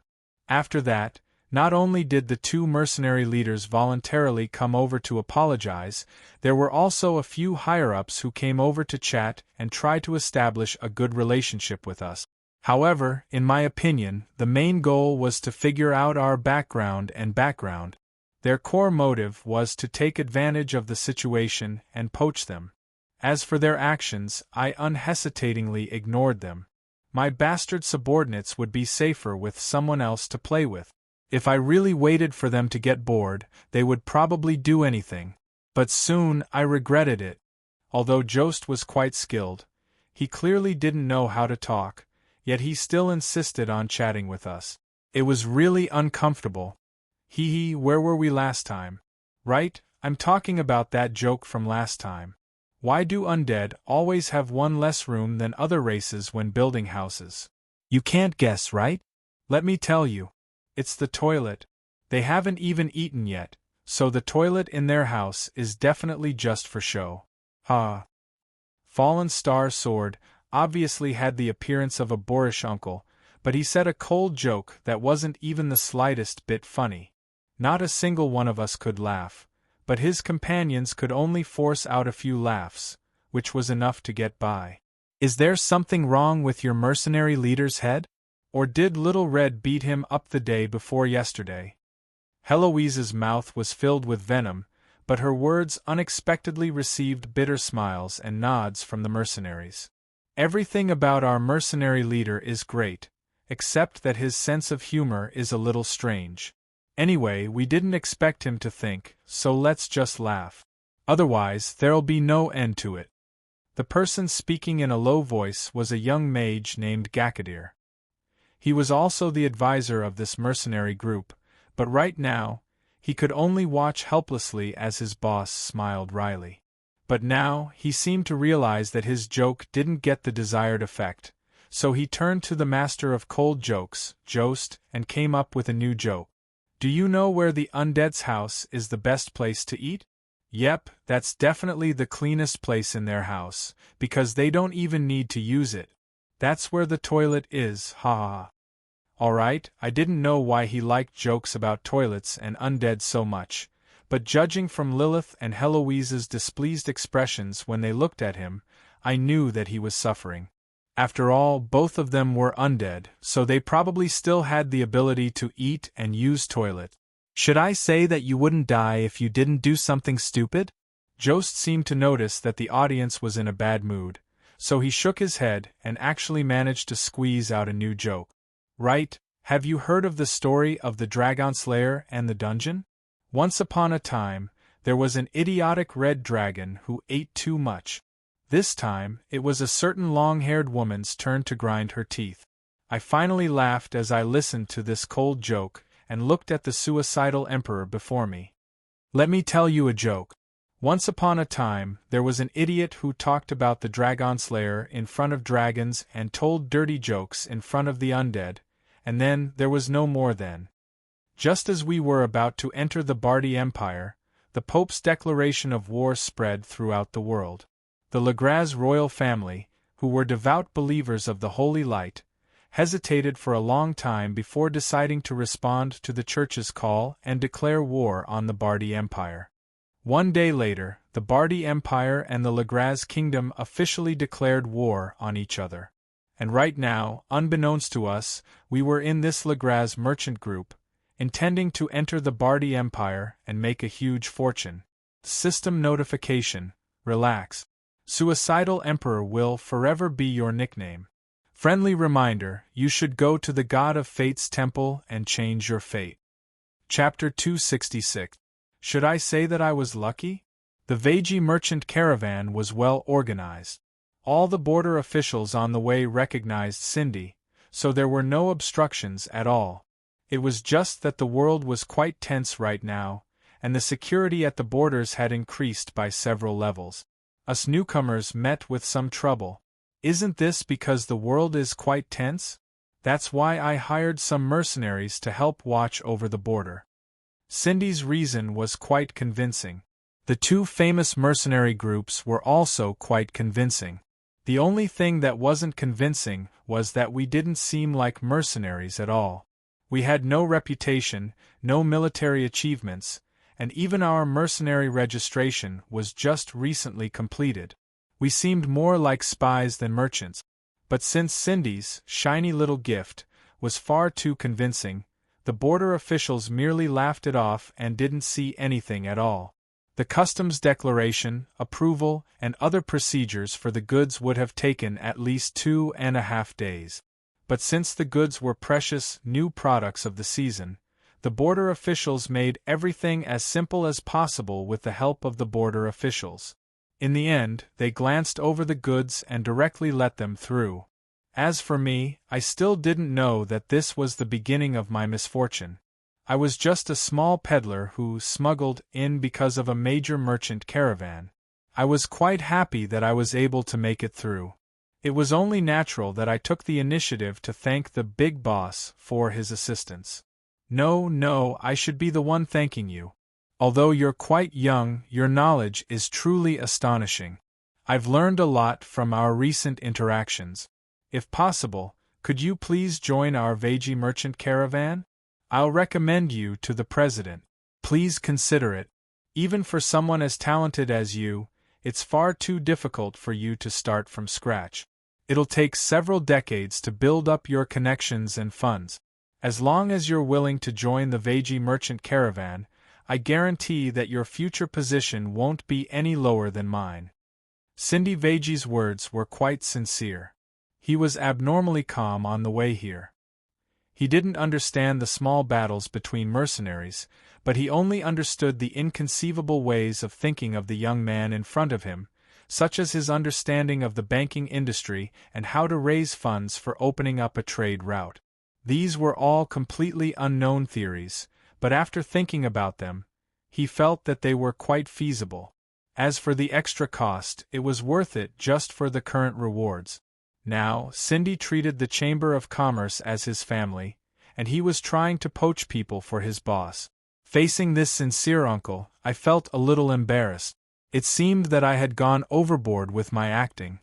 In the end, I could only say that I was following the rumors of the merchant caravans and that my family's financial situation was quite good. I came out as a merchant to accumulate experience in the name of my parents, and in the end, I would have to return and take over the family business. Yes, all of the above was the truth. Of course, it was slightly misleading. It was just that he didn't say that he was inheriting his parents' business. The so-called family business was just the business of the royal family. That's a pity. If you ever change your mind, the Veji Merchant Guild will always welcome you. Looking at the regretful merchant uncle, who was fooled by my sincere rejection, he was stunned. In the end, he still gave me a recommendation letter that was basically useless to me. The little bit of guilt I had left in this world was triggered. It seems that I am very talented in business. That's why Uncle is so disappointed. Every time I felt proud of myself, the silly cat would immediately jump out and annoy me as always. You really know how to talk nonsense. An expert is actually fooled by an outsider. Do you know how much salt is worth right now? Do you know which trade route is the most profitable? Theory and practice are two completely different things. Most importantly, you've seen how merchants interact with border guards. Do you even know how to lower your voice and give them money? Alright then, this was truly cruel reality. Being friendly would bring wealth? Lowering my voice? A merchant's smile? I would probably punch him right in the face. Humph, silly cat, you speak as if you know everything. Of course I know. Mages burn money. How can they survive if they don't know how to do business? After so many years of accumulation, I have many large merchant caravans under my command. My yearly income is enough for me to simultaneously start several dozen research projects at the 7th circle and above. The 7th circle was the equivalent of a legend-ranked mage. Normally speaking, even legend-ranked mages would only be able to start a single research project. This meant that this person was actually able to support several dozen legend-ranked mages. Just how rich was he? Hearing this, I paled in fright. I didn't expect that a tycoon would be right next to me. Not only that, this silly cat was actually a rich and beautiful tycoon. After doing some calculations, I discovered that this fellow's personal income was no less than that of a mid-sized city. Tycoon, please take me with you. Please sponsor me. Please support me. Please lend me a loan. Please support me. Sure, Princess Peach, shut up, silly cat. If you mention this again, I'll sell you off as a talking cat. All right then, after the usual cat and human battle, I obtained yet another victory. Humph. Did you really think that you could defeat me in human form? I could even spit saliva. My arms and legs were also rather long. I could even touch and pinch, cough, cough. No, lower limits were never important. Still, in the chaotic battle, I managed to touch the front of the young girl's body. It was so flat that my fingers were aching. The flying deck was so hard that even I was crying tears of sympathy. I think I should prepare some more milk for you. My hands are hurting. It's not a good thing to be accused of abusing a pet. You pervert. I'm going to go all out against you. Weren't you the one who didn't want me to transform into my adult form? In your dreams, silly cat, you actually want to be taller than me? Obediently be your flat princess and wax your flying deck on time. All right then, the second round of the cat and human battle began. Cough, cough. Getting back to the main topic, with Cindy's attentive protection, my fake identity became my real identity. It went quite smoothly for us to sneak in. When we arrived at our first destination, the border city of Lochalila, we didn't even see a single bandit on the way, let alone a dangerous magical beast. Phew, the domain lord here is an old friend of our Veji merchant group. More than 40% of our goods are from here. It seems that we won't make a loss this time. Cindy had a great smile on his face. He had already been prepared to lose everything. It was truly unexpected for things to go so smoothly. Although those undead are quite scary, they actually made our journey much safer. Unlike Heloise's normal magical research, which required a large amount of money, the biggest problem with undead magic research was the lack of materials. That was why in the past, in order to catch undead mages, all one needed to do was guard a graveyard or burial mound. It was said that every year, the most successful Holy Knight would receive a sum of money from the graveyard guards. They all treated the graveyard as their own home, and through certain channels, I learned that the Bardi Empire actually gave the high-level undead nobles the status of being able to freely gather materials. This doubtlessly caused a huge uproar. In order to avoid the public's anger and backlash, the Bardi Empire temporarily didn't touch the nobles' graveyards. However, the bandits, and magical beasts, as well as other species, who were considered wanted criminals, met with trouble. These volunteer, mercenaries and researchers wouldn't listen to any words of refusal. After a good beating, the undead mages would have a few more skeleton soldiers and zombies under their command. I didn't know whether to laugh or cry when I heard this rumor. Should I say that the undead mages did good deeds with evil intentions? At the very least, all the bandits and undead who didn't become research materials swiftly washed their hands or disappeared without a trace. All the main streets instantly became much quieter. Well, it's only temporary. The quality of the materials directly determines the quality of the final product. The bones of commoners are nothing more than trash that will fall apart at the slightest breeze. Only the corpses of the strong are top-quality materials. And in this era where the strong preys on the weak, the strong will always have a corresponding status. Naturally, they won't be casually tossed into a graveyard after death.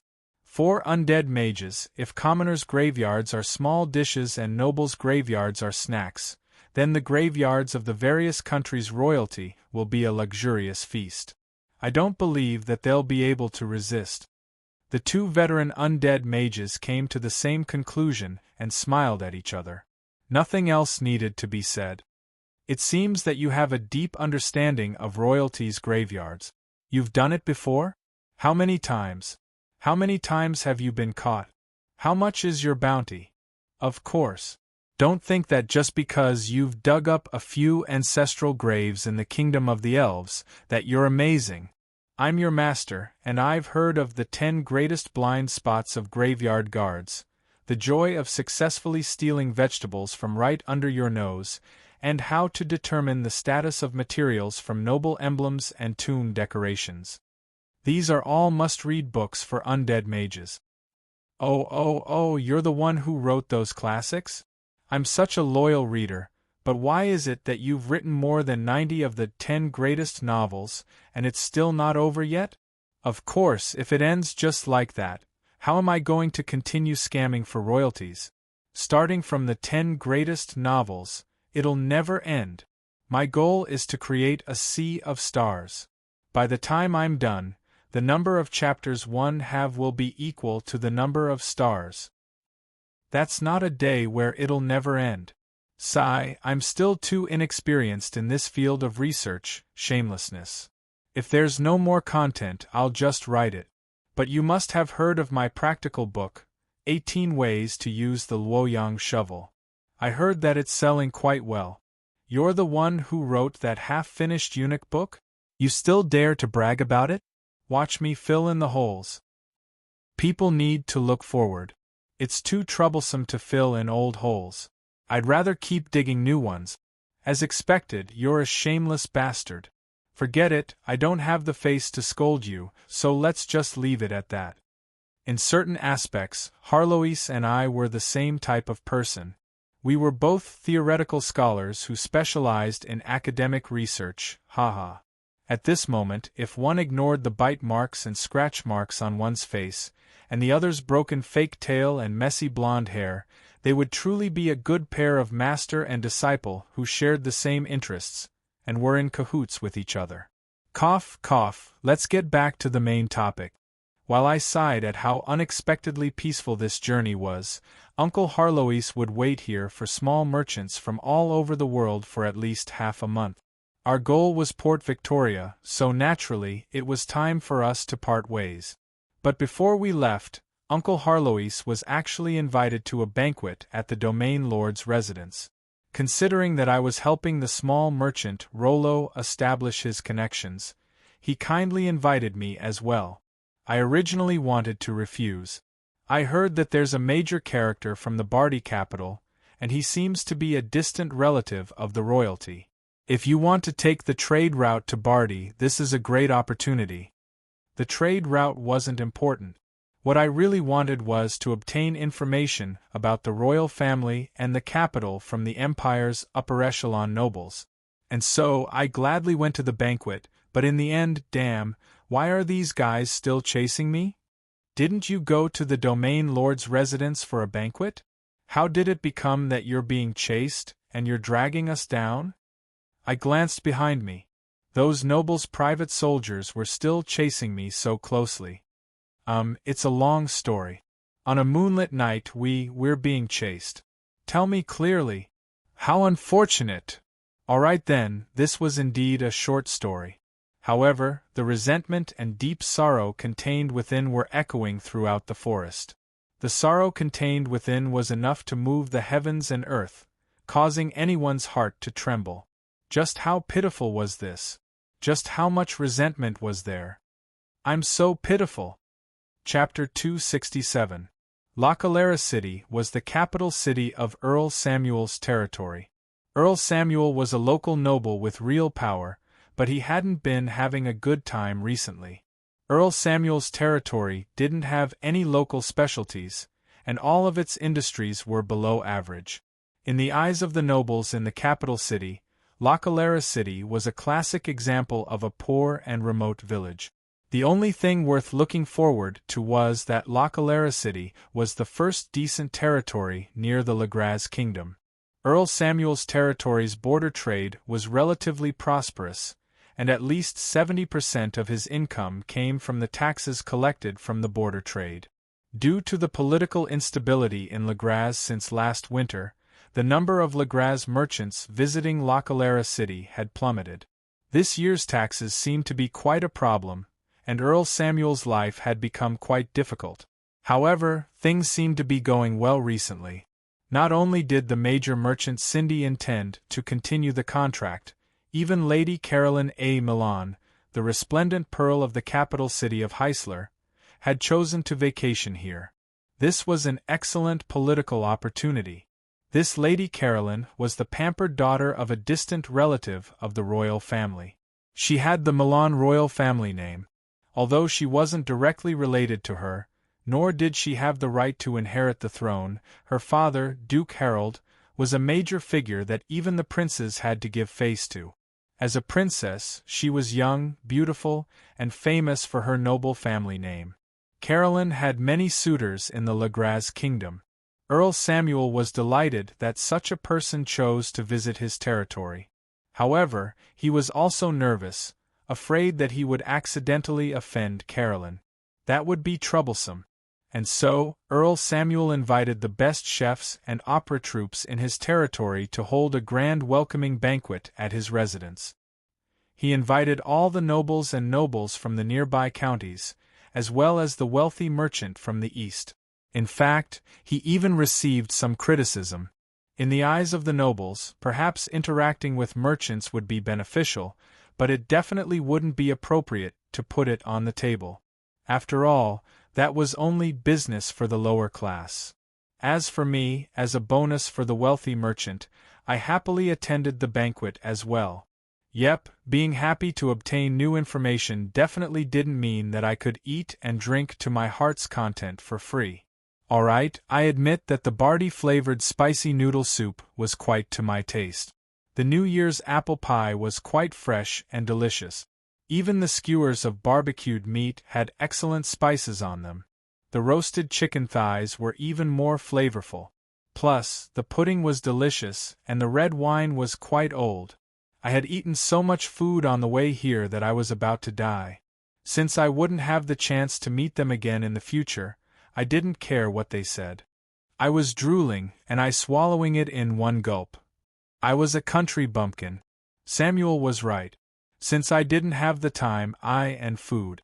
Those who originally wanted to come over and chat with me after seeing my archmage robe gave up right away after seeing how starved I was.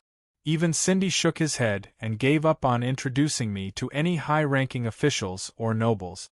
Since no one was going to disturb me, I was quite happy to enjoy a scrumptious dinner that was hard to come by. I was only forced to stop when the main character of the banquet arrived. When the princess appeared outside the door, she attracted everyone's attention. I didn't even need to mention the jewels and jewels. After all, they came from a rich family in the capital city. Their temperament and facial features were all above average. But when everyone politely put down their wine glasses, I could only follow suit in order not to attract too much attention. I could only helplessly put down the pudding cake in my mouth. Hey, what a grand entrance! Look at that family crest. Is it really a princess?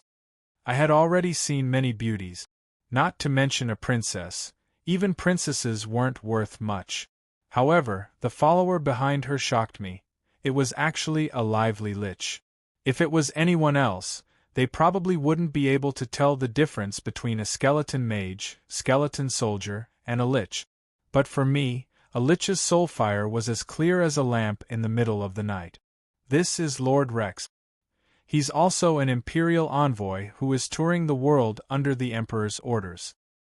He represents His Majesty Orlas's will.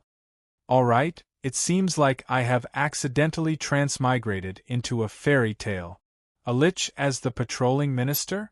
Was I crazy or was Orlos crazy? However, the status of an envoy representing the Emperor's will was incredibly high. Not only that, there was also a noble princess introducing him to me. Plus, I had already heard rumors about this. Even a brat with no eyes would know what to choose, not to mention these local nobles who were always involved in politics. Endless applause and cheers sounded.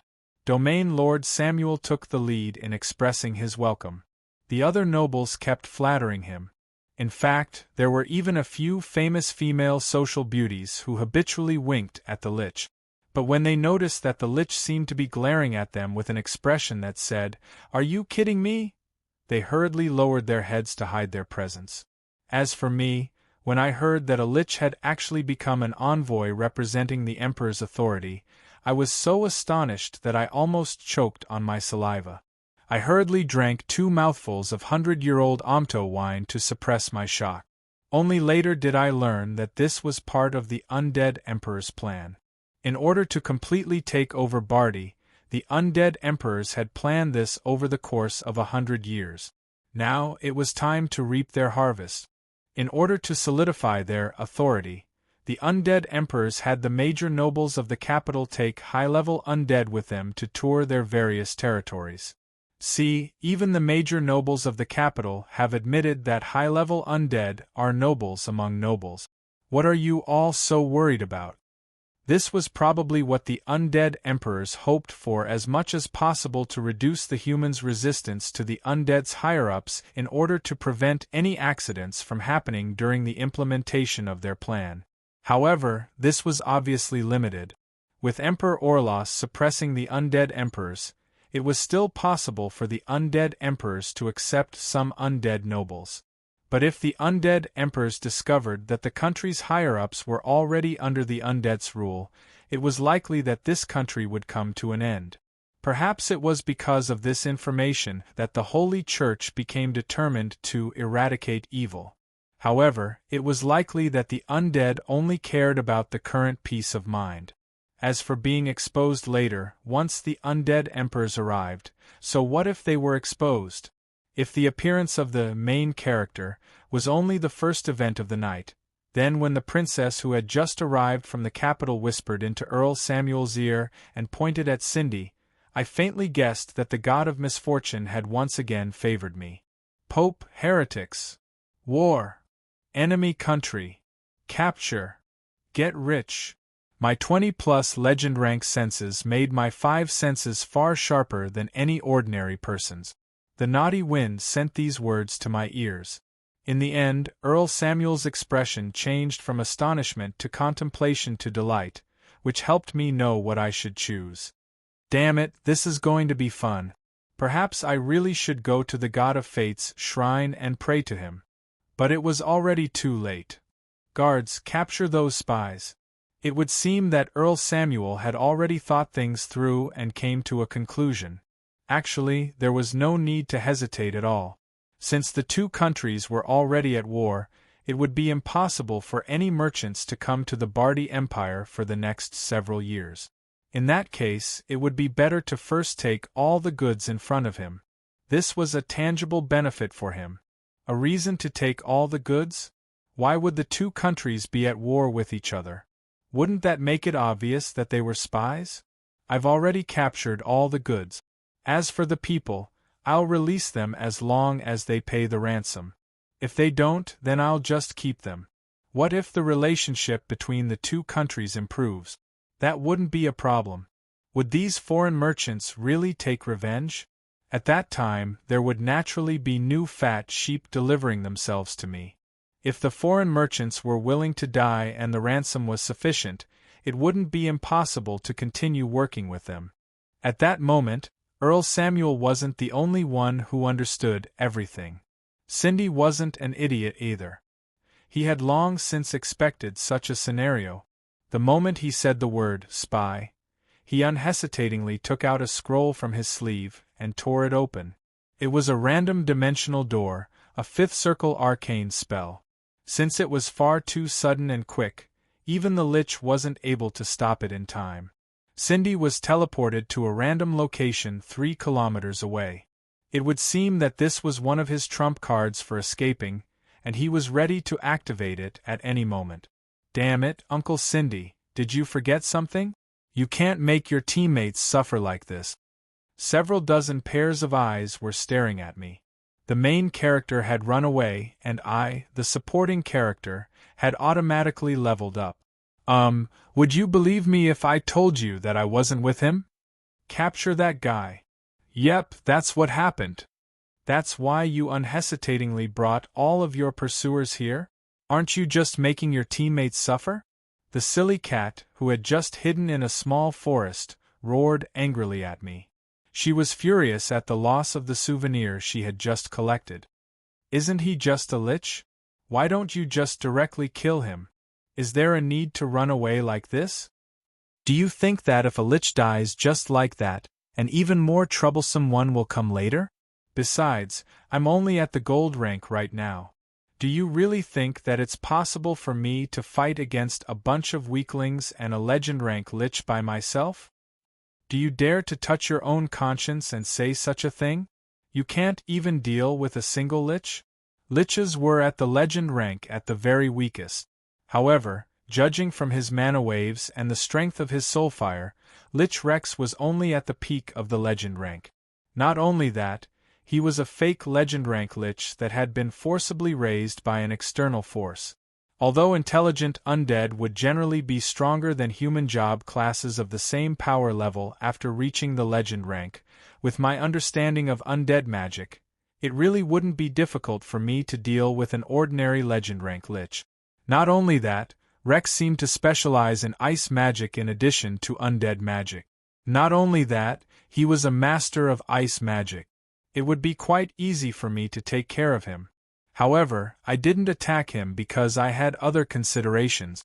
Most of our pursuers were the Domain Lord's private soldiers, and most of them were Iron rank rookies. If we really wanted to counterattack, it would be the same no matter who went. However, I only suppressed the mercenaries in my group so that they wouldn't alert the enemy. Unfortunately, although I really wanted to go our separate ways and get along with each other peacefully, the enemy still didn't seem willing to give up. With the tip-off from the citizens, in this environment where everyone was an enemy, the pursuers quickly caught up to them. Catch that mage. Otherwise, the Domain Lord will tear us apart. Bastard. Is that guy really a mage? How can he run so fast? Don't even mention it. Asan was sent flying by a single hit from his staff, and he's even embedded in the wall. That guy definitely has ogre blood. Hurry up and chase after him. This time, the Domain Lord is really angry. If we lose him, none of us will have a good time. Hearing the discussions behind me, the already frustrated Little Red looked at me in astonishment, as if she was asking me what I had done. Nothing much. Since we couldn't defeat him, we took a hostage to escape. That Domain Lord probably felt embarrassed that he lost face in front of the beautiful princess. I think that the way you took a hostage was wrong. First of all, you should have used a knife, not a chicken drumstick to the hostage's neck. Secondly, when you realized that you took the wrong one, you shouldn't have eaten the drumstick in one bite, held the chicken bone, and pointed it at the enemy's artery while shouting, "Don't come any closer. If you come any closer, I'll stab you to death with the chicken bone." A count who was almost stabbed to death by a chicken bone? I think that once this news spreads, he'll really rather be stabbed to death by you. Having a magical pet who could read your mind was truly troublesome, especially when she would take every opportunity to ruin your plan. Did you think that I didn't want a knife? Who knew that I would have taken the wrong one? Right, not only that, he even complained that she was too noisy, so what? I unhesitatingly stuffed the last chicken drumstick I had in my inventory into the silly cat's mouth, and finally quieted down. If I'm not mistaken, perhaps this is an opportunity. Yep, let's go meet up with the uncles first. I still need to pay for my psychological damage. Don't change the topic. We're looking forward to what happens next. Just how did you escape with a chicken drumstick? Don't mention the chicken drumstick. What about pudding? Chapter 268. Although my pursuers were doing their best, it was obvious that they wouldn't be able to find anything. My main focus wasn't on finding a path or escaping, but rather on how to calm a dragon's anger so that I wouldn't end up as a pile of charcoal. Her black hair had some red powder on it, and her black eyes were glowing red. I knew that she was furious, and it was likely that she would unleash a dragon's breath on me at any moment. Hey, Little Red, I've never seen you so hot-tempered back when we were fighting together. Weren't you used to being chased down back then? Of course, you couldn't win back then, so you just waited to be killed if you didn't run? It's your fault for being professionals at seeking death and provoking those you can't handle. Besides, was your temper really good back then? You were so angry that you didn't care if you could win or not. Have you ever been chased all over the streets by weaklings like this? And your insults were so harsh. I thought back carefully. For the sake of my reputation, of course I should shout. How could someone of my generation be so pathetic? For the sake of honor, let's turn around and fight to our heart's content. But when I thought about how the silly cat, who was a professional voyeur, would always tear me down, I could only honestly shake my head. Actually, there were many times where you ran away because you were in the wrong. When you dine and dash, when Adam did something stupid and got himself into debt, there's also Lisa, who's an expert at taking advantage of others. She's first-rate when it comes to drawing hatred. Boo-hoo. All right then, before I could finish, Little Red covered my mouth. However, her fiery eyes had already turned black again, and she had a rare panicked expression on her face. It would seem that she no longer had any anger in front of her dark history. Ha, did you forget that when Marguerite ambushed mages to extort magical knowledge? When she caused trouble with her magic experiments, we were all pretty much the same. It's been so many years, so what's the point of talking about those things? Just let bygones be bygones. I almost forgot if you didn't mention it. I think you were all rookies back then, and you made me suffer so much. You're both a nanny and a father, but all of you are so stubborn and refuse to listen to me. Was it easy for me? Everyone's gazes were filled with astonishment and disbelief that even adults had such days. This actually made Little Red blush. It would seem that even an immemorial dragon would have to bow before her dark history. You don't say. Now that I think about it, the adventuring route we took back then was quite problematic. You said that we would run into 3 legends and 1 saint every month on a casual trip, and the forbidden areas and secret realms of different races would always appear in front of us. Do you dare to say that there were no problems with the team you led back then? Of course there was a problem. How could he find a teammate who could fight so well and was so easy to fool? Naturally, he would bring along a strong fighter to search for clues from back then. Forbidden area? Arcane realm? Imperial palace? In front of the famous detective Rollo Chainham and his strong companions, it was nothing. If it wasn't for the path that I carefully chose back then, it would have been impossible for you two to become so strong. If it wasn't for the bitter battles back then that allowed you two to mature, it would have taken you at least another 500 years to reach Molly's level. Hearing this, Little Red, who was fearless, felt cold sweat drip down her forehead as she recalled her youth that was filled with blood and sweat. She only managed to squeeze out a sentence after a long time. If I could choose, I would rather spend 500 years. You finally admit that you did it on purpose back then, right? I won't admit it even if you beat me to death. TSK. You don't know what's good for you. You have to ensure that you can grow at the edge of life and death without making it impossible for you to pass the level. Do you think it's easy for me to arrange a path for you?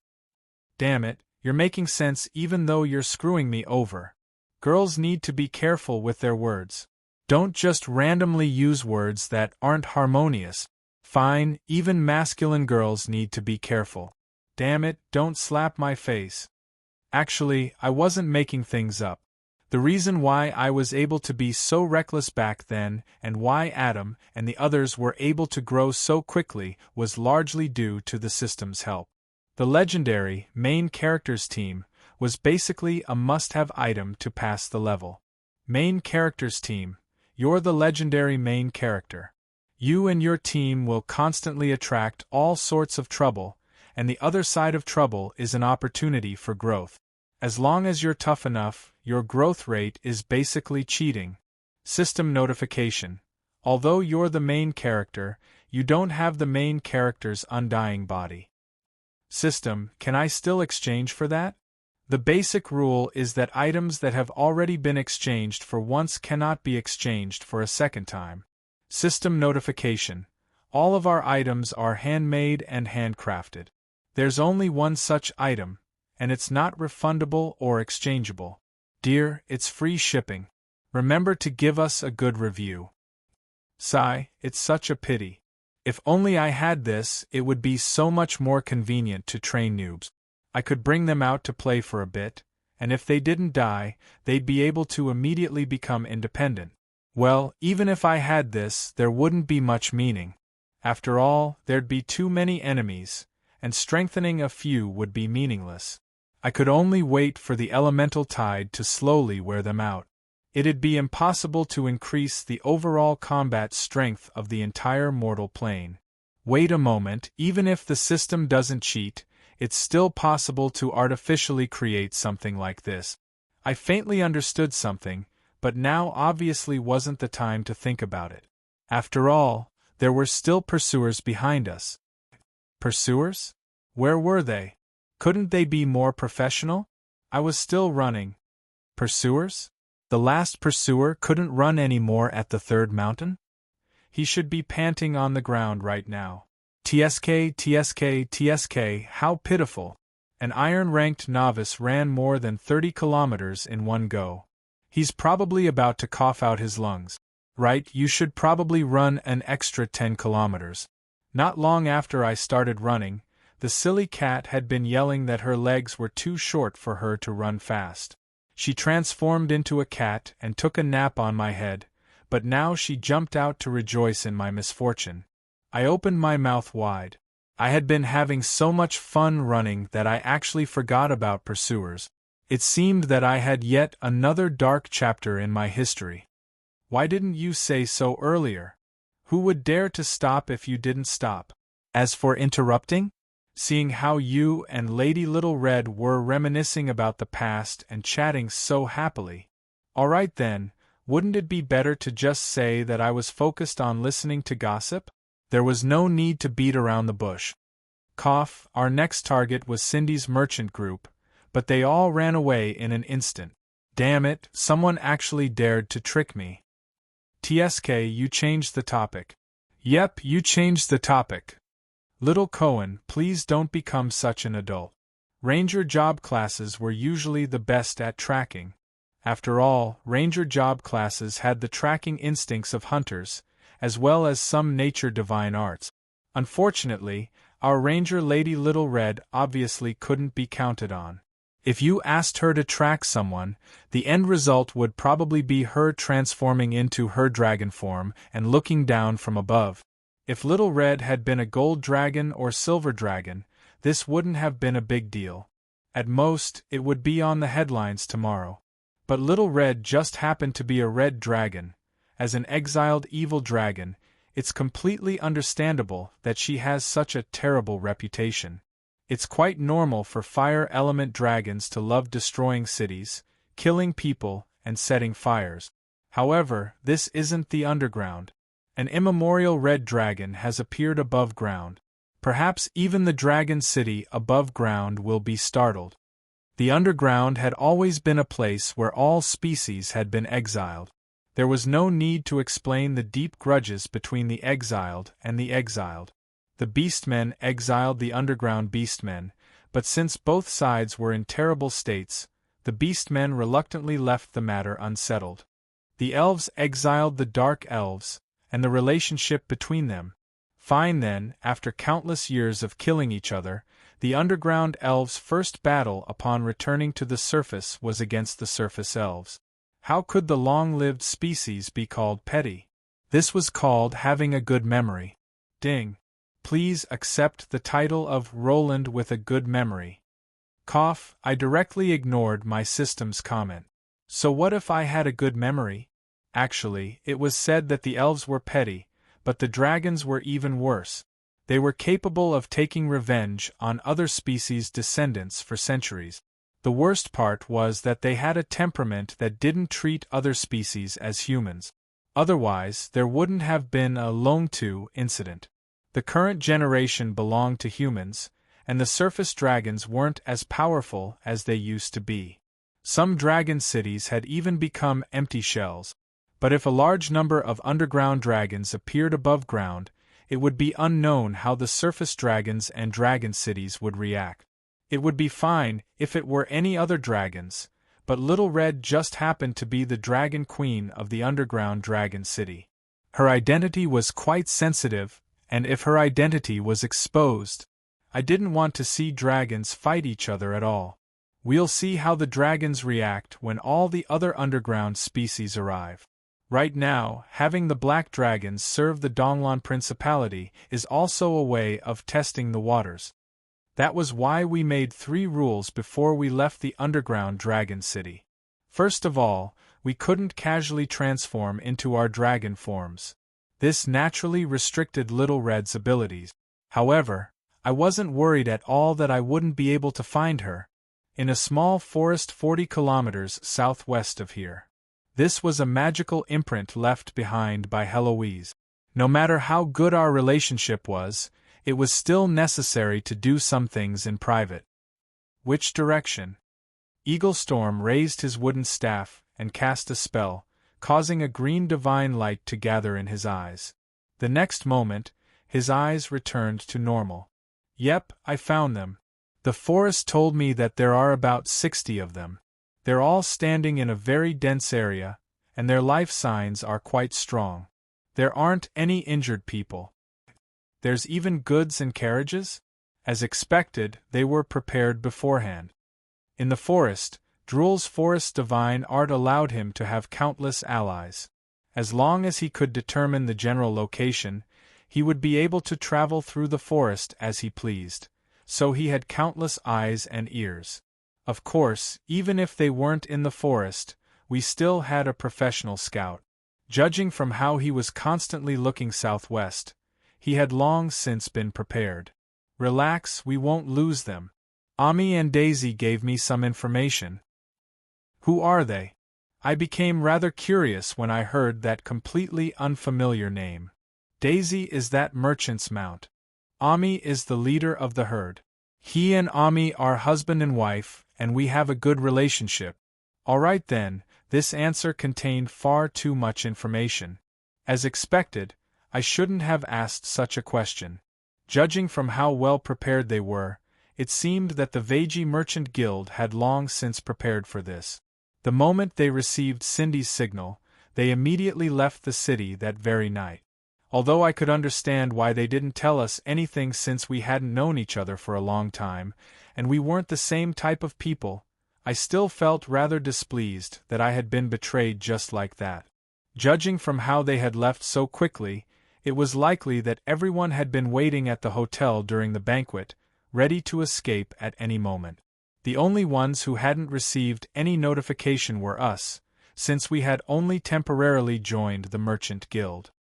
Should I say that as expected of a merchant who values profits so much? Although it's completely understandable, they're so unkind. When we appeared in front of Cindy more than an hour later, they both had expressions of astonishment and embarrassment. This happened so suddenly. I unhesitatingly interrupted their explanation. Relax, I'm not here to cause trouble for you. I have a small plan that might be of some help to the current situation. Chapter 269. When the first ray of sunlight shone on the roof beams, a new day had arrived. It was already time for Carolyn to wake up. However, Carolyn still buried her head under her pillow, as if she was trying her best to be a coward and lazing around in bed. I'm not getting up, I'm not getting up. That way those annoying skeletons won't come looking for me. Without her overly mature makeup and indifferent temperament, Carolyn would always make people forget about her age. Due to her noble birth, she had high expectations for everything she did. Therefore, she appeared to be more mature in the way she handled things. But the truth was that she had grown up in the depths of the palace, so she was actually quite pure. Her hobbies were reading popular night novels and sewing. She would cry when she saw something that fascinated her, and she would often stay up all night reading novels. She was no different from an ordinary girl. As for her social etiquette and excellent conversational skills, that was all thanks to her hard-working private tutor. If she had been allowed to do as she pleased, Carolyn would have long since become like the heroine of a certain night novel, rushing out on an adventure. But this time, as the daughter of a duke, her father gave her a difficult task. "Carolyn, you've heard about it, right? It's the will of the Emperor that the upper echelons of the Empire want to strengthen their relationship with the undead. This time, you've been chosen to bring the Lich Rex on a tour. This is an opportunity for you to establish a good relationship with the undead, but don't make the local nobles look too bad. If you choose sides too early, it'll be bad for your reputation." Simply speaking, this was to ensure that Carolyn didn't appear too active in front of the human nobles. Originally, as the eldest daughter of a noble family, this level of socializing wouldn't be a big deal. Her private tutor had already repeatedly taught her various communication techniques. But only when she truly interacted with the undead did she discover how troublesome it was. "I heard that our city's Aloro red wine is quite famous. A direct translation of how nobles beat around the bush. You haven't eaten lunch yet, have you? Why don't you go down and have a cup?" All right then, when the soul fire within the skeletons was silently burning in front of you, even Carolyn knew that she had said something wrong. But she wasn't someone who would give up so easily. "I heard that the tailor Master Kakarov's work is quite innovative, and he's even received good reviews in the capital. I heard that he'll be operating here for a while. Your clothes are too old. Do you want me to accompany you to buy some clothes?" The Lich Rex looked at his gray robe. This seemingly tattered robe was enchanted with at least 5 common defensive spells. It was extremely easy to use. Furthermore, it was an old friend that had accompanied him for over 100 years. Could it be that there was a better enchanter here who could make better work? However, he had to show some respect to a female's invitation.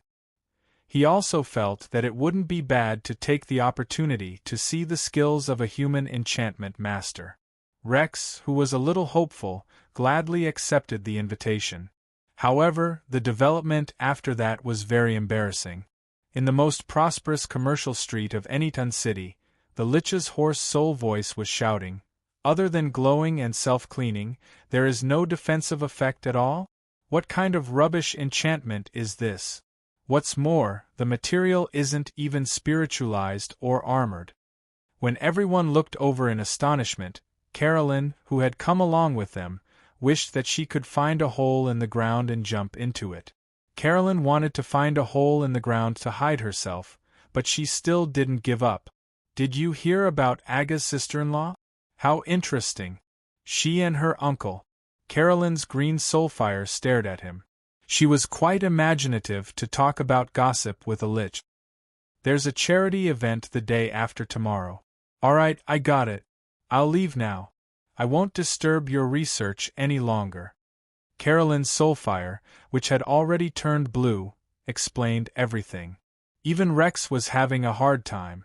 Asking a lich to donate to an orphanage? Was this a special event for the Ghost Festival?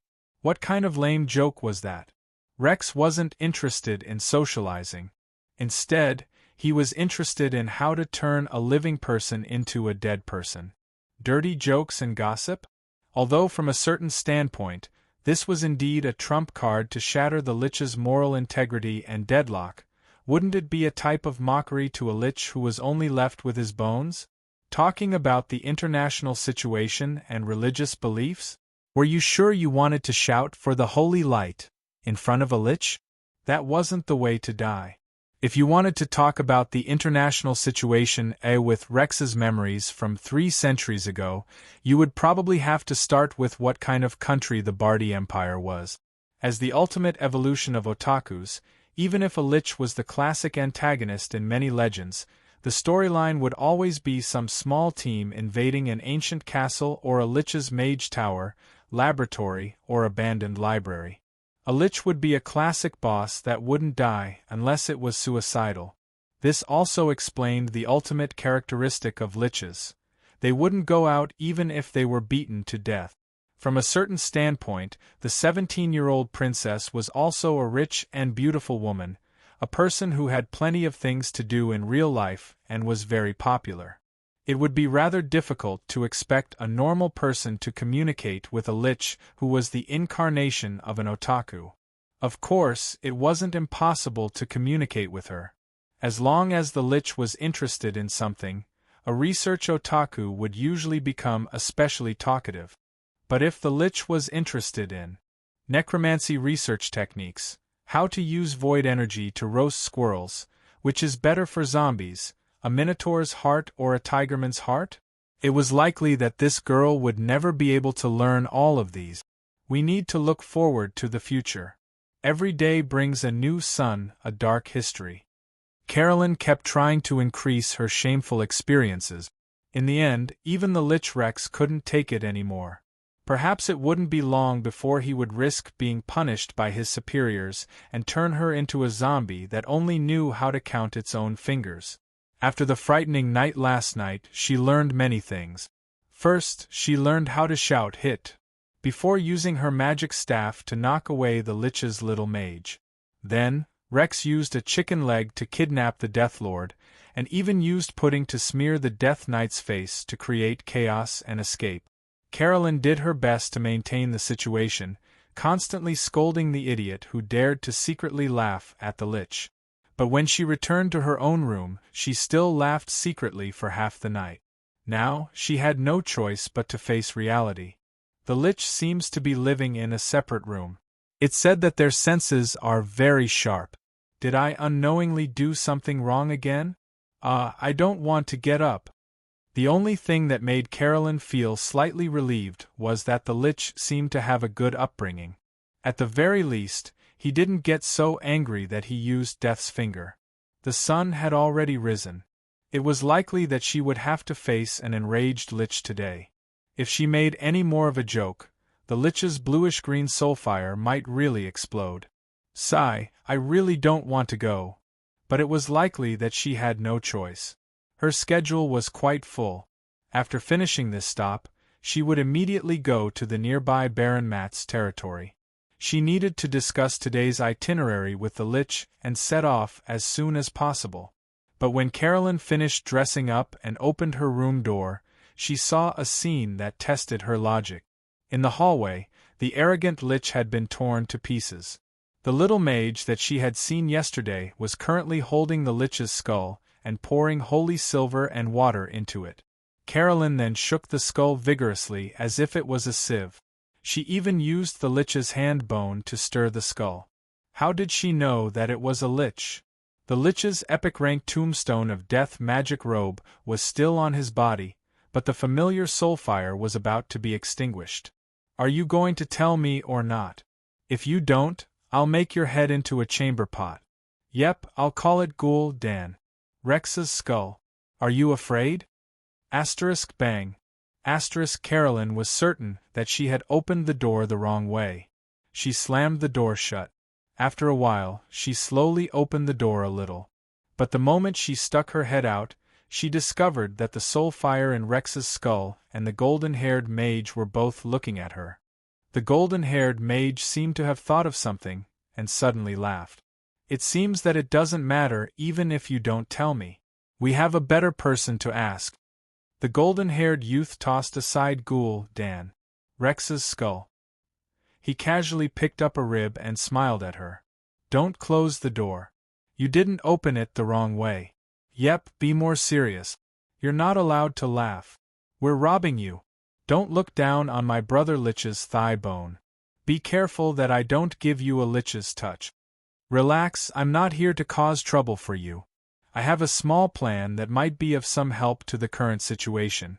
Back in the middle of the night at Cindy's temporary campsite, when the young man before them said that he had a method to deal with all of this, nobody believed him. After all, the current situation was quite obvious.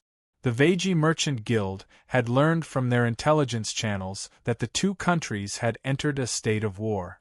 This was far worse than the worst-case scenario. What I originally considered was that some domain lord would eat too much as a commission, or that they would run into an undead army.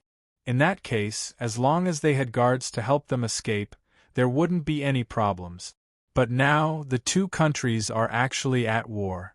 From the moment that the Legraz kingdom declared war on the Bardi Empire, the Legraz people in the Bardi Empire were in great trouble.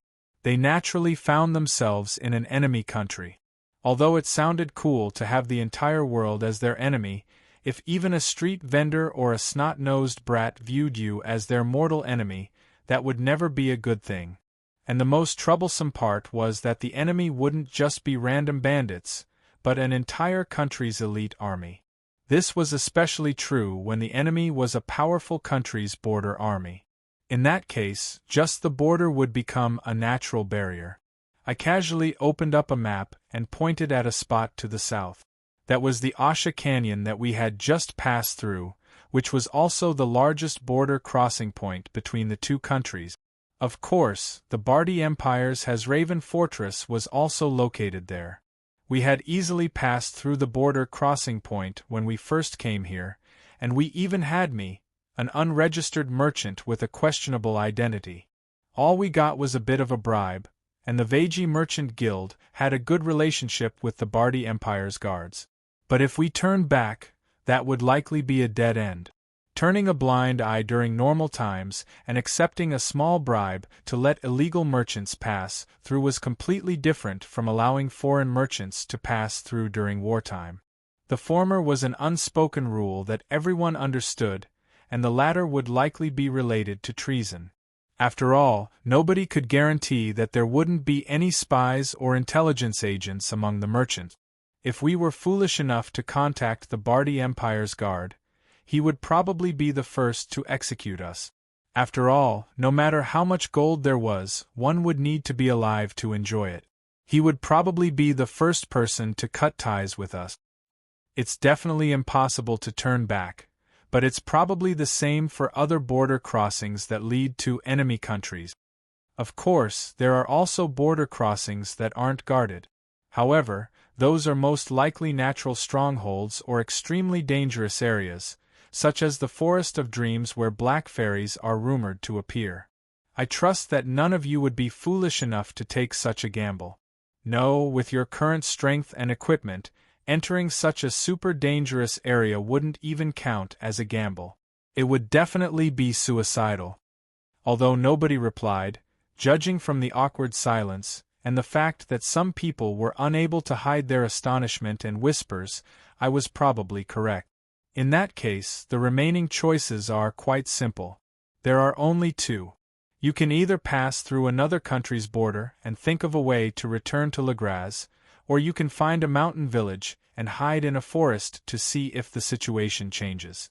As for all of you, you can only choose the most pessimistic option. Even Cindy was unable to hide his astonishment upon hearing this. This sudden incident had just occurred, and he had only just received the information. He hadn't even made a final decision yet, but Cindy had already seen through his plans. Actually, it's quite easy to guess. It's quite simple. The former option is more dangerous. If you want to pass through another country's border crossings, you'll be traveling within the Bardi Empire. Since the Bardi Empire is currently in a state of war, every country will definitely be on high alert. It's far too risky to travel within an enemy country without sufficient information. If you end up being intercepted by a certain army, it'll be impossible for you to survive. But if this option doesn't work, it's likely that you won't be able to return home for the time being. Everyone fell into a strange silence as they exchanged awkward glances. Everyone understood this point, but nobody was willing to bring it up. But have you thought about it? Finding a place to hide and see how the situation changes? It seems like the safest option, but it's actually the most dangerous one. As a mega empire, do you really believe that we don't have the ability to control our own territory? The Bardi Empire is famous for being excellent at intelligence gathering. You can hide, but how long can you hide for? The worst part is that you still want to protect the goods at such a time, and you actually dare to escape with the goods? Do you really think that Lord Samuel will let go of such a fat piece of meat like you? Seeing that everyone was obviously wavering, I naturally struck while the iron was hot. No, definitely not. Based on my understanding of greedy nobles, they'll definitely pounce on us like a rabid dog and swallow the goods for themselves. Then, they'll take our heads and pretend to be spies for rewards. And based on the current situation, they don't even need to contact the higher-ups of the Bardi Empire and send out professional spies. All they need to do is follow the wheels of the carriages. Perhaps they're already on their way here. I intentionally paused for a moment. As I expected, everyone was looking at Cindy. There was no need to hide the dissatisfaction and anger in their gazes. As a merchant, Cindy's insistence on escaping with the goods already made the mercenaries quite dissatisfied. However, the rich were the bosses. Unless they were at the end of their rope, the mercenaries wouldn't be willing to disobey their employer's orders and ruin their hard-earned reputation. However, nobody here was an idiot. This detail wasn't difficult to guess. It was just that the situation was too sudden, and there wasn't enough time to think things through. Even if I hadn't mentioned it, someone would definitely have figured it out in a while. At that time, the mercenaries and merchants would definitely disagree. No matter if it was the merchants who decided to abandon the goods, or the mercenaries who decided to try their luck, both sides would definitely be at odds. That's why I said, if I have a way for you to successfully leave the Bardi Empire and also protect the goods, will you listen to me? I had successfully recruited the mercenaries. After I showed them my power, the mercenaries unhesitatingly obeyed my commands. Our first step was to eliminate the threat before us and begin our counterattack. It was likely that Samuel wouldn't have expected that the merchants he had chased all over the mountains and plains would come back for him in the second half of the night. An epic-ranked mage robe? Oh my, it even has iron skin and dimensional door. Little Lich, your power level is lacking, but your equipment is quite good. As I tried putting on the mage robe, I adjusted the time distortion ring on my finger. From youth to adulthood, from adulthood to old age, from old age to after death. That's right, this ring could only change one's physical appearance. It couldn't change one's internal appearance at all.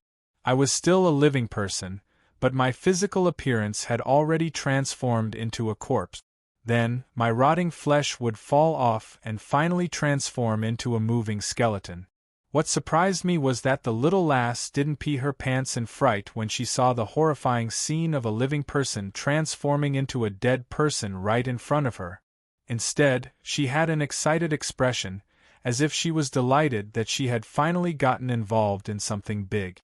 Are you going to pretend to be Lord Rex? Are you going to pretend to be like the Knight of Winter's Two-Face? But you don't have any soulfire or death magic, so you'll be easily exposed. What a strange little lass. Come, take another look. My highly concentrated mental energy was ignited in my eye socket. Green soulfire began to burn fiercely, and I snapped my fingers with my right hand, causing countless skeletons to appear in a black mist. I laughed. Although I was surrounded by a thick power of death, the waves of ice between my fingers were dancing. The Lich floating in midair was snarling soundlessly. My incarnation was now even more similar to a great Lich than Rex himself. So interesting, so not good. Although I don't know how you did it, your makeup is practically perfect. You'll definitely be able to fool me. So what do you intend to do next? Threaten me to listen to your commands and come up with a shocking scam? Let me say this first. I won't submit so easily. I don't care about physical punishment or whatever, but I'll only submit if you threaten to harm my family. I was rendered speechless.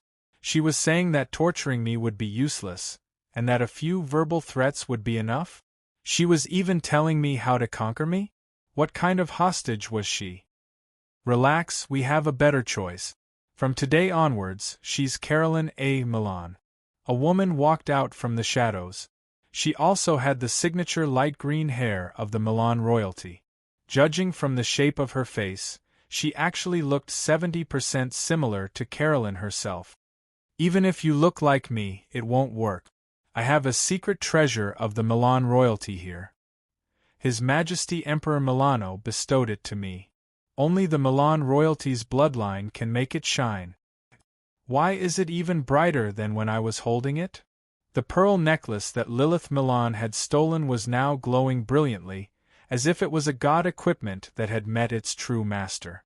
Lilith Milan carefully put the necklace back on her neck, and only then did the pearl slowly dim down. If you don't finish the kidnapping process, and if you don't threaten or bribe me, I definitely won't tell you the information you want. Just as I was once again certain that this woman had some mental issues, Lilith revealed a dangerous smile filled with evil charm as she approached me.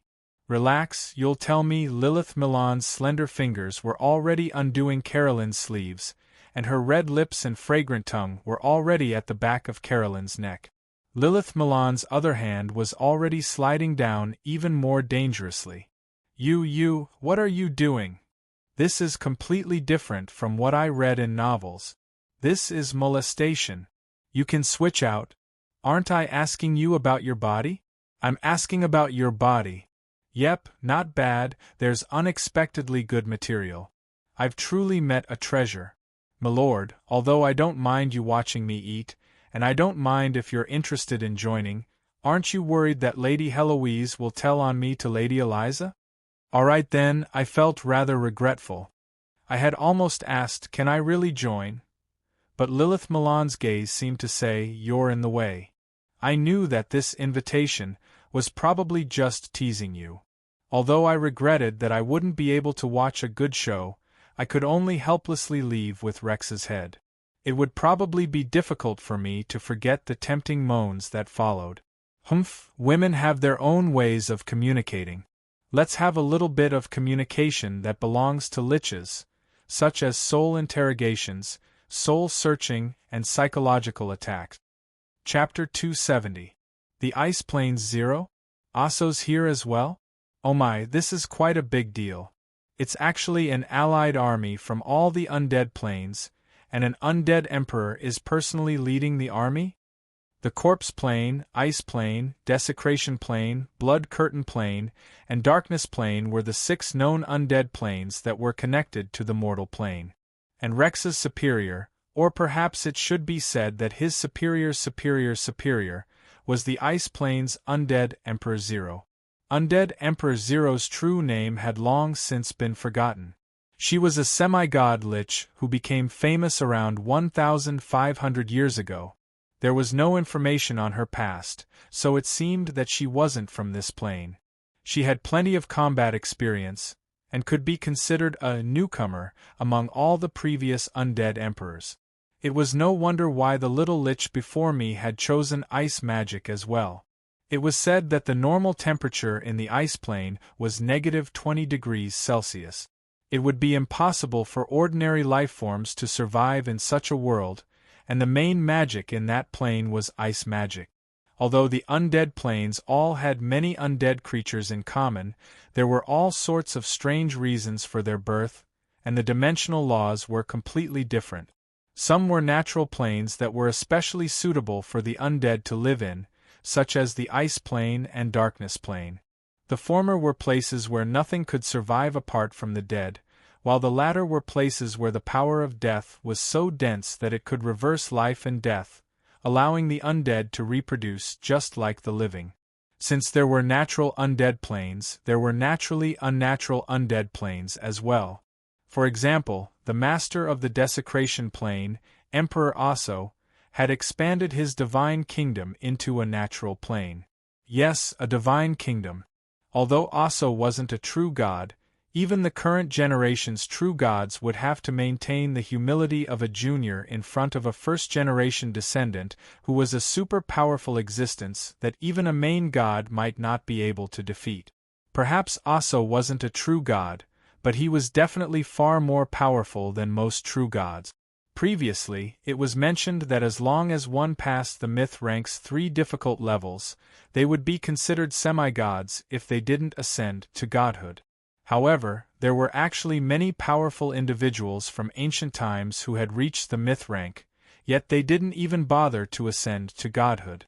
While divine concepts and godhoods represented glory and power, they also represented responsibility and restrictions. While one would obtain the natural laws of the world, one's personality and soul would also be corrupted by the natural laws and become a part of the natural laws. For example, the unfortunate god of holy light. Every demigod's true story could be described as epic or legendary. Experts who had reached such a level would never make such a choice for the unreliable power they had been granted. Some people even believed that ascending to godhood was just a trick, a compromise with the world, and that the power obtained with one's own hands would not be inferior to that of a true god who had ascended to heaven in a single step. The dimensional capacity of a plane was directly related to the elemental tide. Even a true god's incarnation in the mortal plane could only maintain semi-god power. If you challenged the dimensional capacity limit, you would be attacked by the dimensional will. And in the mortal plane, the will of the 2 creator goddesses would attack you. Even if the 2 creator goddesses didn't attack you, the dimensional will wouldn't let you off. Living would be akin to being hated by the world. For example, there would be endless calamities. Or, if you accidentally stepped on a banana peel, your luck would suddenly become extremely bad. Or, there would be endless natural and man-made calamities. Teams of heroes would attack you one after another. Basically, it would be difficult to say what the final result would be. It was likely that you would have to find a new home just for the sake of a peaceful environment. Due to ALS existence, the position of Death God had long since been filled up. Without a new dimensional law to extend your life, it would be difficult even if you wanted to ascend to godhood. However, becoming a follower god wouldn't be difficult at all. All you had to do was try your best to flatter a true god. However, the undead emperors who had experienced countless hardships would never be willing to submit to someone else. If they didn't die in the end, it was likely that they couldn't stay in the mortal plane any longer and went to another plane to seek refuge. As for the residents of the undead planes, their origins were even stranger. Some were undead emperors' vassals. Or perhaps they were new undead mages who simply couldn't stay in the mortal plane anymore and voluntarily chose to live in another plane. But in terms of population, there were naturally residents of the undead planes as well. The dimensional laws of the undead planes tended to favor the undead. Just like how the elemental planes would give birth to new elemental lifeforms, the undead planes would also give birth to new undead. However, the origin of souls had always been a mystery. I had heard a certain legend that said souls were secretly left behind by undead emperors from the river Styx. However, I didn't know if this was true or not. Of course, if this was true, it was likely that Ale, who controlled the river Styx, would be implicated. At the very least, he would be charged with negligence. And as the elemental tide rose, the undead emperors would soon have the right to return to their homeland. But actually, the undead emperors had long since predicted the arrival of the Holy War and had prepared for it in centuries. At the very least, there was a certain undead emperor who had been planning for the Holy War since more than 30 years ago, when he was still a prince. The undead emperors had taken the initiative to attack the undead emperors, which meant that the undead emperors had both the right and the right. But when it came to people, the undead emperors wouldn't be any worse off. It was already impossible to count how many known undead planes there were. After all, ever since the undead were born, these existences that were incredibly difficult to completely destroy had been constantly accumulating. The mortal plane wasn't the only plane capable of producing undead emperors, and the reason for producing undead emperors wasn't limited to only undead mages. It was highly likely that some famous epic hero or dragon had lowered his head in front of death and become a part of it. Even if they became undead, their growth rate would be so tragic that it was negligible. After all, the three great trials involved the physical body and the soul. The three great trials had blocked countless ancient undead, and had even been considered an insurmountable barrier. But how could the existences that surpassed common sense and became undead emperors be judged by common sense? Just because ordinary undead were unable to grow didn't mean that undead emperors would be unable to progress. The accumulation of tens of millions of years was their strongest shield. Nobody would be able to guess what exactly they had researched, and it would be impossible to know what their main research direction was without fighting them. Even at my peak, I didn't have absolute confidence that I would be able to defeat any undead emperor in a duel. Of course, apart from very few exceptions, there was no guarantee that I would lose. Fortunately, not all undead emperors were interested in the holy war that only occurred once every 2,000 or 3,000 years, not to mention the fact that they would spend a great deal of effort to establish a connection with the mortal plane. Judging from the current situation, those who still had hopes for the mortal plane were usually newcomers, who had just ascended to the throne. There were 6 undead planes and 8 semi-god undead emperors. They were all existences that were interested in the mortal plane and had already taken action. This was information that my dog had obtained for me when he was a spy working for the West Mist Parliament. Fortunately, there weren't any existences that made people despair. At the very least, I only knew that in a certain undead plane, there was an ancient existence that was comparable to Ale. In front of the most ancient bone dragon named Gregory, everything would meet its end. And in the various undead planes, undead emperors were basically undefeatable existences. Otherwise, they wouldn't have been crowned with the title of emperor. As the only newcomer from the previous year, as well as the best newcomer, who had defeated the Holy Church in front of everyone, Yongye's name had already spread far and wide in all the undead planes. A person's name was like a tree's shadow. I only briefly mentioned that my name was Roland, which meant that I was the undying Roland. Not even the soul torment Lich was able to injure him, and the Lich who had been constantly threatening me immediately cowered. Not only did he obediently answer all my questions, he even told me all the information and guesses that he had secretly gathered.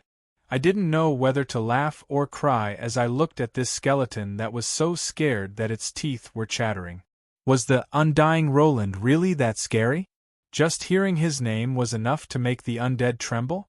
I was clearly a good person, so the reason why the little Lich was scared was definitely not because of my terrible reputation. Yep, it was definitely because the other undead emperors had gone overboard and implicated me, giving the little Lich a psychological scar. Tisk, so weak. It seems that this ghoul, Dan's skull can't be made into a god equipment. Oh, I'm wrong. Fine then, it should be the skull of Rex, right? What? Wrong again? Alright, Wu Yen X's skull is finally correct. Yep, I told you that my memory is excellent. It's impossible for me to remember incorrectly.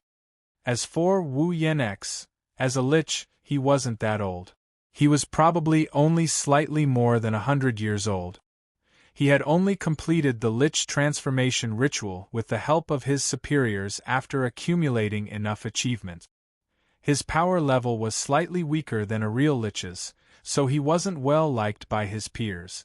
Rumors said that he was actually praised as the most handsome Lich and received a lot of praise from female demons, which made his peers jealous of him. That was why he had been sent here to do this time-wasting job. Since he was completely unprepared, he hadn't been in the mortal plane for very long, so he didn't know much. But just what he had said was shocking enough. Undead Emperor Aso from the desecration plane had actually personally come here. although it was obvious that he had sealed himself and paid a heavy price to do so, making it impossible for him to use the full power of an undead emperor, since he had absolute authority here. The high-level undead would definitely organize themselves and move about in an orderly fashion. It would be impossible for any internal conflicts to occur. This was doubtlessly bad news for us, who were standing right in front of him. Especially right now, when we were still blindly roaming around in the gigantic Bardi Empire. If we were exposed and Aso came looking for me, a junior, to talk about old times, that would be truly troublesome. I definitely can't use brute force or act recklessly. It would seem that my choice was correct. Chapter 271. Sunlight shone down on the main hall. A sumptuous breakfast had long since been placed on the long table. In the empty main hall, there was only a couple who were currently having a meal together. In order to curry favor with the Major Noble Carolyn, the Domain Lord Samuel directly gave up his luxurious manor to her. He and his family were temporarily living in it, which made it much more convenient for us. Black tea. Yep, here. Butter bread over there, thank you. No need to thank me, big sister. Come, open your mouth, let Carolyn feed you.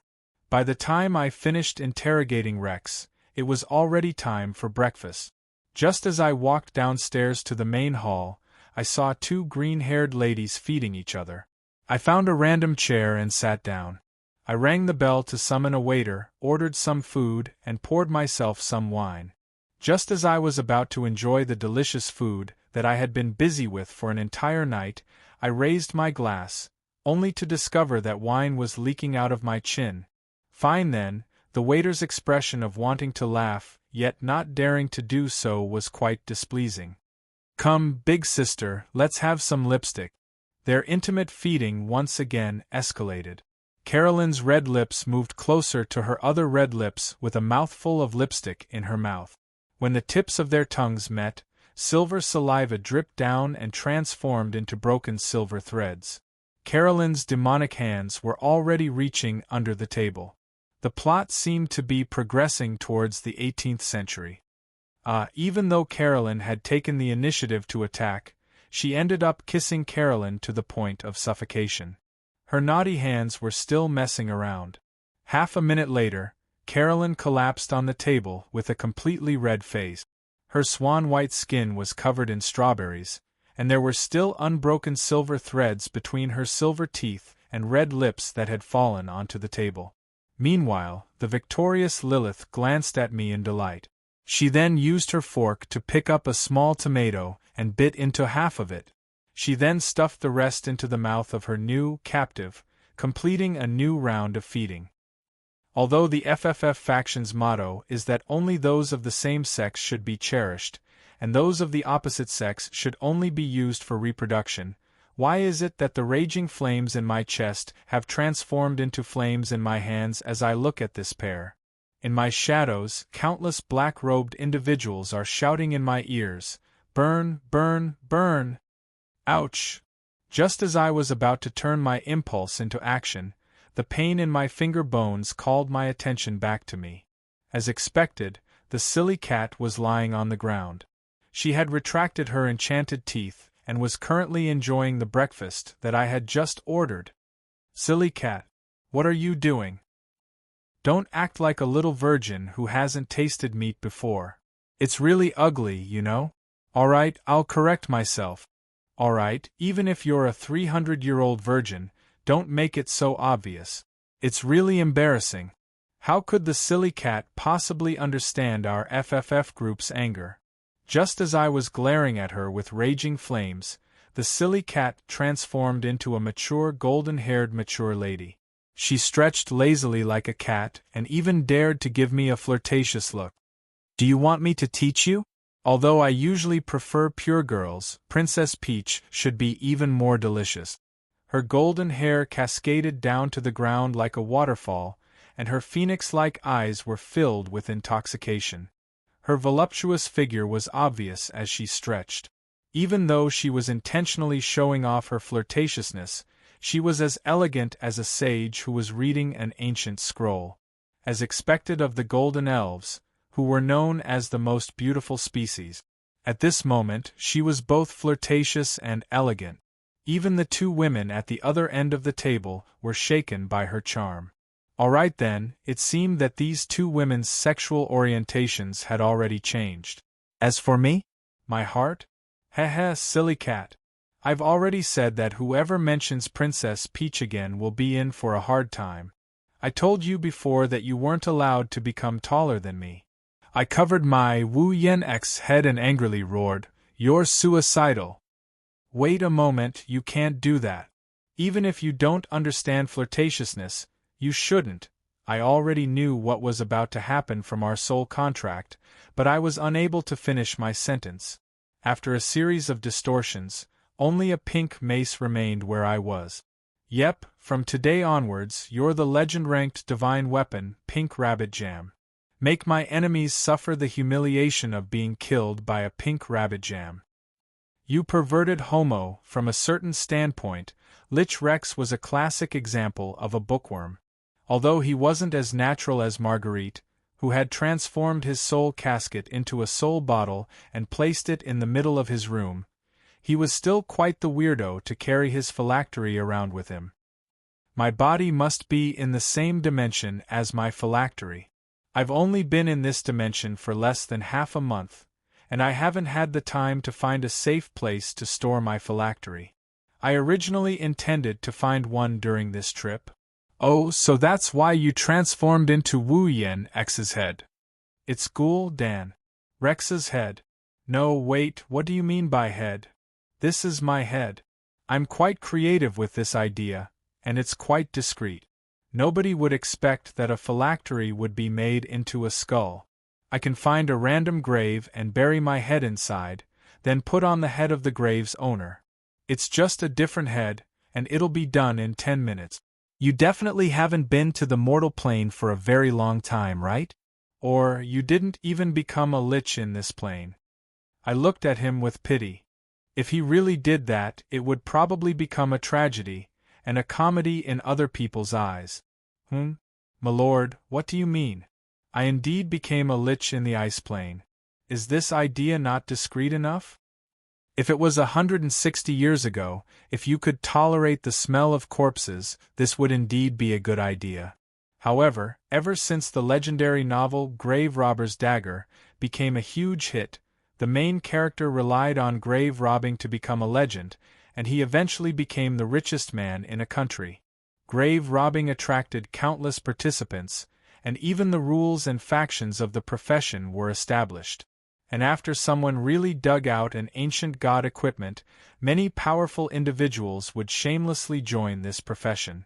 A certain bad legend-ranked mage, who was obsessed with this profession, even invented the technique of detecting underground magical items.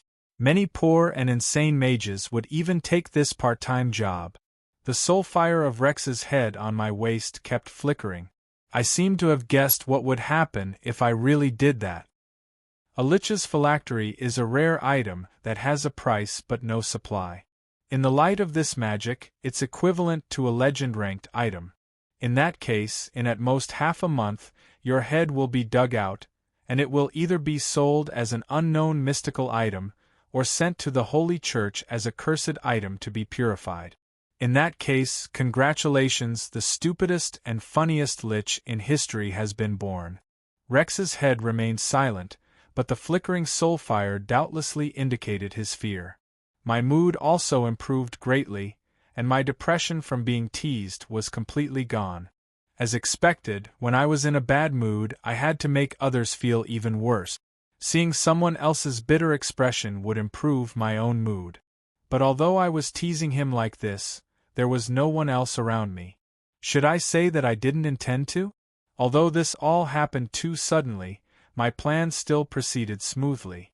The Bardi Emperor's imperial envoy had already been kidnapped by us, and since no human would be willing to stay in the same house as the undead at night, our sneak attack with only a few of us went smoothly and discreetly.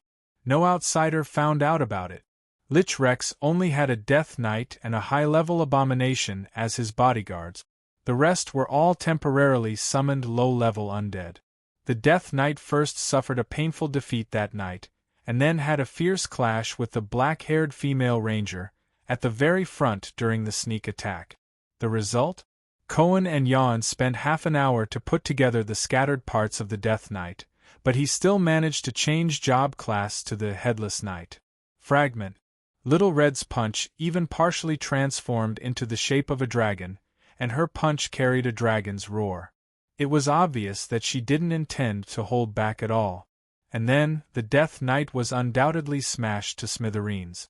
Even fighting back would be quite difficult. In my eyes, this only meant that Little Red had accumulated a lot of pressure after being chased for an entire night. Are you sure it wasn't because of your dark history? Still, that unlucky Death Knight didn't die an unjust death, since he was able to fight against an immemorial dragon. As for that abomination, due to the fact that the Duchess highly disliked the corpse monster's foul smell and appearance, it was left outside the Domain Lord's mansion to guard. When it finally received its master's orders and finally returned, it just so happened that Little Red, who hadn't gotten used to fighting yet, conveniently dismantled it. That small dragon breath even took away a stable. As for Carolyn's human bodyguards, things were even simpler. According to our standards, a middle-aged knight who was barely at the gold rank would look rather pitiful. He and his rookie bodyguards didn't even notice that everything was over by the time they started their daily morning exercises. But this wasn't the underground where legends could be found everywhere. In an ordinary human country, it would be quite impressive for a noble's eldest daughter to have a gold-ranked master as her bodyguard. Not to mention, Carolyn had only been temporarily assigned here for this mission. As for safety? Even the captain of the top-ranked mercenary group in the Legraz kingdom was only at the gold rank. Without even mentioning the fact that a gold-ranked knight captain and a few silver-ranked mercenaries would be more than enough to sweep through the relatively safe Bardi Empire, when I learned that Carolyn's temporary guards only had a purely employer-employee relationship with her, I decisively had Carolyn dismiss them. It just so happened that the Grand Knight Captain drank a few more glasses under the enthusiastic encouragement of the local nobles yesterday. When he saw that the Duke's daughter seemed to have grown a little taller today, he thought that his eyes were playing tricks on him. Perhaps it was because the alcohol content of yesterday's event was a little high. When he received 3 months' worth of salary, he smiled like a middle-aged man who had just received his year-end bonus. He was so happy that he could not help but express his gratitude. What happened after that was much simpler. Although there were some differences from the original plan, for example, the speed and degree of a certain duke's daughter's surrender. Fine, I must admit that thanks to a certain female vampire's outstanding persuasion skills and the efforts of the kidnappers, our plan succeeded even more smoothly than expected. But no matter how obedient and strange Carolyn appeared to be, I still couldn't trust her. How could the eldest daughter of a duke submit so easily? If she reported us to the government or asked the Domain Lord for help, we would be in deep trouble. Thus, we continued with our original plan. Lilith would disguise herself as Carolyn, although she now had a maid who looked similar to her. I would continue to disguise myself as the Lich Rex. With the help of the Lich's skull on my waist, I should be able to pass off the fake as the real one. In order to make it even more realistic, I even summoned my own night guard and abomination. Father, Dang wants to eat meat. Endure it. Right, you can fill up the minced meat of the abomination at the entrance, but don't let anyone see you eating it. From a certain standpoint, that beast tamer who carried many acres of farmland with him gave me inspiration. If even his soul world could contain people, then it might not be impossible for my frigid winter earth to do the same. But after testing it out, due to the eternal rule of winter, normal resources would be easily damaged. It was probably because no life would be able to survive in that lifeless world of ice and snow. But if living beings couldn't do it, then the dead shouldn't be a problem. And so, after my experiment was a complete success, I placed quite a few low-level undead cannon fodder inside. However, it would be a bit of a waste to only bring cannon fodder with such a powerful ability. Considering that I might meet with some trouble during this trip, I decided to capture some high-level undead that could be of use. Thus, I borrowed Dang from Shilu. In the end, I even received an unsolicited gift. Your Majesty, this armor is all sewn together, and it was glued together. How can I wear it? Just like other top-tier undead, the Ghoul King Dekars spends most of his time in his human form. With sufficient power of death, he could easily disguise himself as a normal Death Knight with the Death Knight armor. But the problem now was that Little Red was too ruthless. It took a lot of time to piece the armor back together, so it was obvious that it couldn't be worn anymore. Find a blacksmith to mend it yourself, or just use a paper clip to make do with it. You don't even know how much effort little Cohen had to put in to gather all the broken pieces, so stop complaining. Also, you were the one complaining about the boredom inside and wanted to come out for some fresh air. If you continue complaining, I will throw you back and replace you with someone else. Hearing that, Dekars, who was known as the mad dog of the battlefield, shuddered. He wasn't worried about the low temperature in that world of ice and snow, nor was it because he was bored and wanted to come out for some fresh air. That was just an excuse. Actually, I wasn't bored at all. Comprehending the rules of that world benefited me greatly. It was just that Gria was too bored inside, so when she started singing, all right, I almost shed tears of sympathy. Considering that if I were to replace her with someone else, she might just start singing happily the moment she came out. Then, it would be our turn to be unlucky. I was also speechless. Back then, I only wanted Dang, but in the end, I ended up with the other 4 heavenly kings. Looks like they really have nothing better to do. Lionheart, pushing all the work to me, how can I not hate it? Of course, it wasn't enough for a group to only have undead. Very soon, we would coincidentally meet a group of foreign merchants outside the city.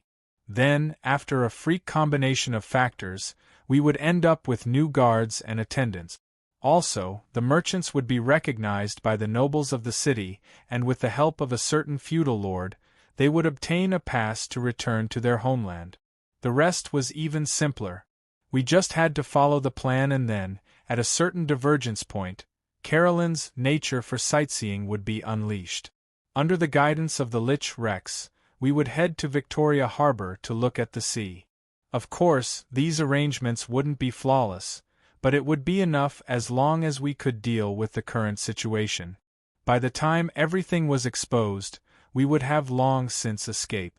Or, before we finally met an obstacle that we couldn't continue on, we would travel as far as we could.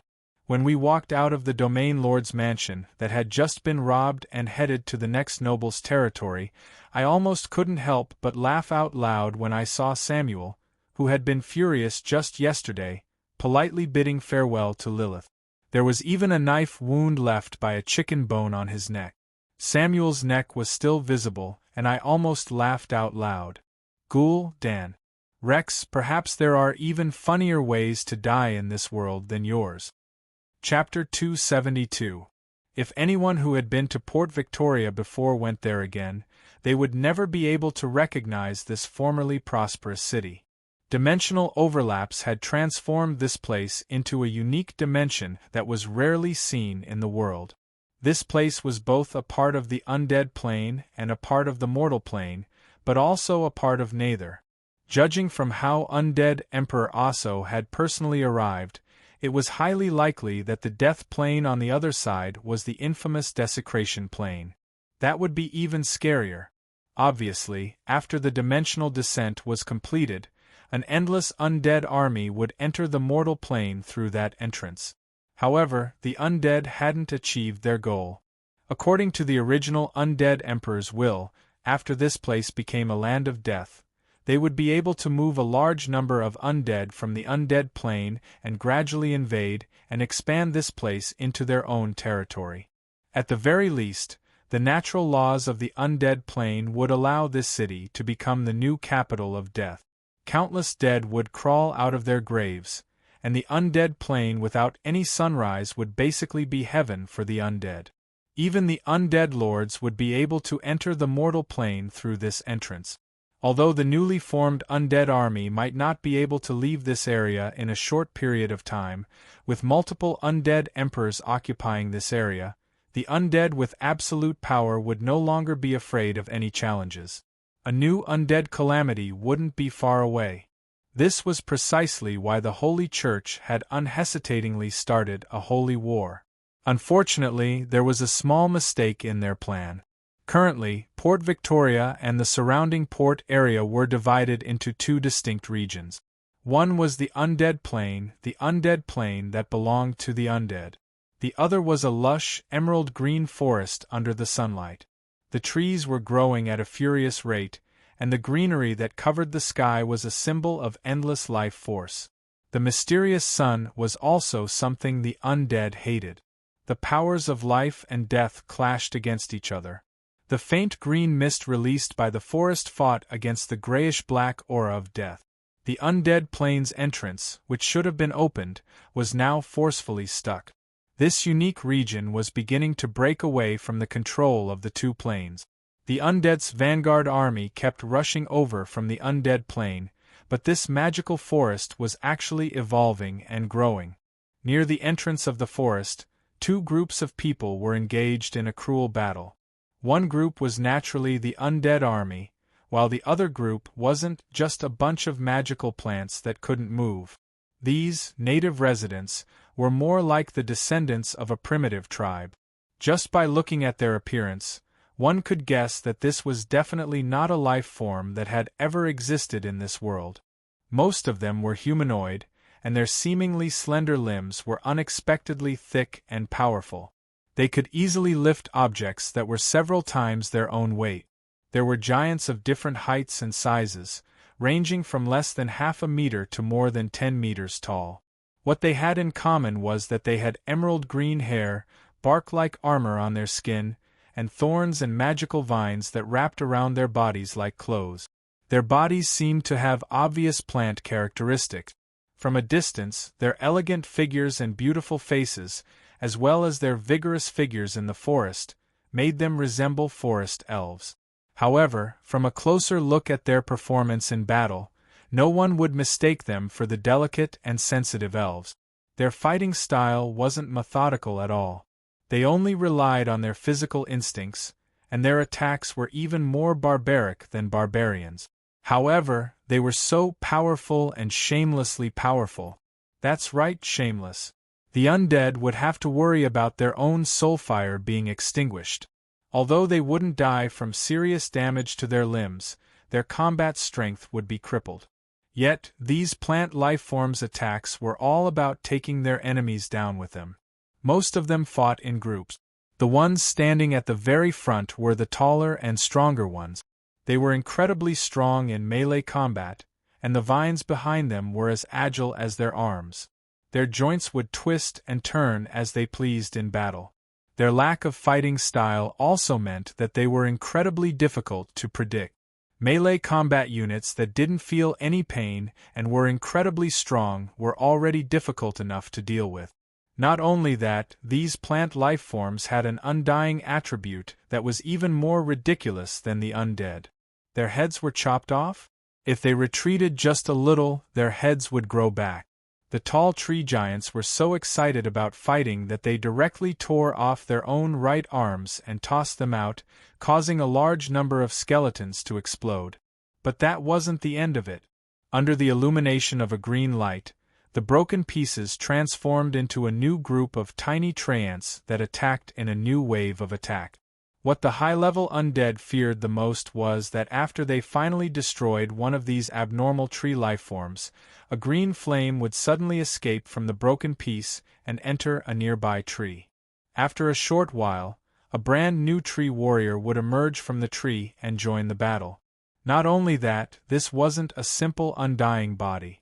The newly born plant warriors would often be even stronger and more skilled than the previous ones. In fact, they would even be able to learn the combat techniques of the Death Knight and Skeleton General, increasing their combat strength by at least 20%. This didn't seem like much, but if these tree warriors were revived dozens or even hundreds of times, it wouldn't be long before even sword saints appeared in this world. Due to the restrictions of the elemental tide and the dimensional will, the truly high-level undead were still unable to enter this dimension. And the low-level undead that the undead possessed as a gatekeeper were actually outclassed by the undead's ridiculously undying nature. And these wooden lifeforms didn't only have valiant warriors that didn't fear death. These seemingly petite creatures didn't seem to have much physical strength, but they were actually even more difficult to deal with. They were either manipulating the power of nature to cast all sorts of natural magic or natural talent abilities, or they were controlling the magical plants in the forest to attack. Just like their tribe members who were skilled at melee combat, they were also undying. The leader of the undead army was on the brink of despair. At the very beginning, these green-haired little creatures were as weak as gnomes. They could only tremble in despair under the cover of the forest and blindly run around to avoid the undead's attacks. But, in less than a week, these abnormal lifeforms had already evolved to the point where they could fight directly against the undead army.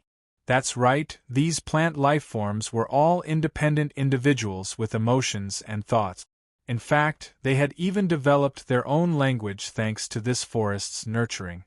And in the near future, they would also enter history as a species named wood spirits, named by Roland. If we can't destroy this forest, we'll never be able to win this battle. The undead knight Cacarlo's conclusion was basically the same as his companions. If they didn't destroy this forest, these abnormal wood spirits would never die. But, in order to safely enter this forest, they would first need to kill off the wood spirits and magical plants that were in their way. It seemed that they had entered an endless cycle. This is basically impossible to deal with. It's as if we're fighting against a dimensional will. She has the support of karmic luck and an endless supply of backup combat strength. Meanwhile, our numbers keep decreasing as we fight. Look, our luck is getting worse as well. In the distance, an ancient durian who tossed an exploding fruit casually tossed it into the sky. He didn't have to worry about injuring his own allies. An undead knight and a wood spirit were locked in a fierce battle, and the flying shrapnel turned the undead into a hornet's nest. Even though there was less than 2 meters between the undead and the undead, the wood spirit was completely unharmed. If this was intentional, then this blind shooting ability would be more than enough to crush any elven divine archer. And if this was just a coincidence, then the probability of surviving unscathed would be ridiculous. Yet, such lucky people kept appearing, while the undead would forever be the unlucky ones. Even an idiot could tell that there was a problem here. In terms of experience, the Lich Andro was far older than the great Lich himself. As an old subordinate of Aso when he was still a human, Andro had experienced countless battles, including the dimensional wars. Andro's decisions were quite trustworthy. Although Andro was unable to level up due to his body's limitations and was only at the peak of the gold rank, Andro's experience and wisdom accumulated over the years earned undead Emperor Aso's trust. Precisely because of this, when the battle reached a stalemate, Aso, who had already returned to the desecration plane, sent Andro out to investigate the situation. The dimensional will? How is that possible? The dimensional will of the He world had long since fallen into a deep slumber. Why would it make things difficult for them here? And if the dimensional will of the He world was truly enraged, it was likely that this dimensional entrance would have been sealed off long ago. Andro didn't reply. He simply looked at the forest that was brimming with life. In his imagination, an invisible arm had already covered him, and that demon-like existence was laughing maniacally in the shadows, mocking the undead army's uselessness. Damn it! How is this possible? Andro finally noticed that something was off. The high-level undead that had just collapsed didn't have its soul fire extinguished. Instead, it was being surrounded by a phosphorescent glow on the grass. The soul was gradually changing from a ghostly white to a greenish hue. The next moment, the soul was tossed into a tree, and judging from the protruding part of the tree, a new wood spirit was being born. The undead's corpse was devoured by the forest and transformed into nutrients for the forest. Meanwhile, the soul of the undead entered the forest's soul and transformed into a new wood spirit. The undead army, which was the most skilled in battle, had met with the most troublesome of their kind. There's no mistaking it. It's currently stealing souls. This is basically an automatic cycle of reincarnation. This forest is the will of a new dimension. Damn it, we're in big trouble. Appendix. An excerpt from Archmage Victor's research in a lecture, Research on the Origin of the Wood Spirits, AD 1541. It was quite difficult to believe that while the Holy War was still in full swing, the cursed dimensional descent, which took away millions of lives, created a new species, the Wood Spirits. Perhaps the current humans were already used to the Wood Spirits' hospitality and sincerity. They were friendly, hard-working, and peace-loving. They were also viewed as the representatives of tolerance and kindness. Very few people hated this species that was filled with kindness. However, very few people knew that the moment this new race was born, they had to face the continuous flames of war that they were destined to face, and they had been evolving and growing in the flames of war. For a considerable period of time after their birth, they were even seen as emotionless war puppets by the world. The most inconceivable part was that their creator wasn't a god, nor was she an undying existence from another dimension. Nor was she an elf who viewed herself as the god of magic. She was just an ordinary human mage.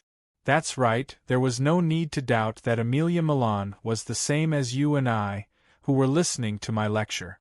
She was an ordinary human mage who slowly became a legend. Although there were many doubts as to how Amelia Milan managed to create such a divine miracle, too much time had passed, and it was impossible to verify. What I'm going to provide here is probably the most probable explanation, as well as the one that is most accepted by the academic world. First of all, I need to mention that in the Mage Country's records, Amelia's personality was slightly crazy, a little too extreme. What we can confirm is that she had long since transformed her physical body into a magical forest created by magical plant. Her soul had also transformed into the will of this forest. It was impossible for us to find out what this archmage from 1,000 years ago had in mind. However, the soul connection between the creator and the creator was quite obvious. Judging from her adorable children, the crazy and insane descriptions of the Holy Mother of the Jungle, as well as her lawless crimes, were obviously nothing more than artistic exaggerations and slander by those with ulterior motives. Let's not talk about the legends that were acknowledged by everyone. We could easily infer from the fact that Amelia Milan received elite education from the royal family when she was young and even became a candidate for the Earth God Church's saintess. This was back in the day, that she must have been a gentle and friendly saint mother. I'm saying this not because I have a wood spirit wife, nor am I worried that if I don't praise this wood spirit mother, I'll probably go home and sleep on a tree. Even my 2 mixed blood sons won't call me father anymore. Laughter from the audience. Cough. Getting back to the main topic, let's start with the tragedy that happened that night. Oh, that was truly a tragedy rarely seen in the world. No wonder semi-god undead were always viewed as a taboo. They were truly vicious. 30 years of preparation was activated in just a single second, and that prosperous commercial city was instantly transformed into a dead city without a single living person. The moment that the dimensional descent occurred, millions of lives turned from life to death. Their hatred before death transformed into a physical curse. Not only that, the mystical dimensional structure of both the mortal plane and the undead plane made it impossible for anyone's hatred to be vented. The hatred and hatred circulated in that sealed dimensional space. According to the undead emperor's expectations, this entire area would become a world of the dead, and all the vengeful spirits and curses would transform into undead, becoming the foundation of a new land of the dead. But sometimes, no matter how much planning one had, it would still be impossible to overcome one pure coincidence. Perhaps the only thing that the undead emperors didn't expect was that Amelia Miran just happened to be in Port Victoria on that day. Although Amelia was a semi-god, she was still powerless against dimensional laws. In that instant, she also experienced the transformation from life to death. Archmages would always have many backup plans, such as a small trap that would immediately transform them into liches after they were killed.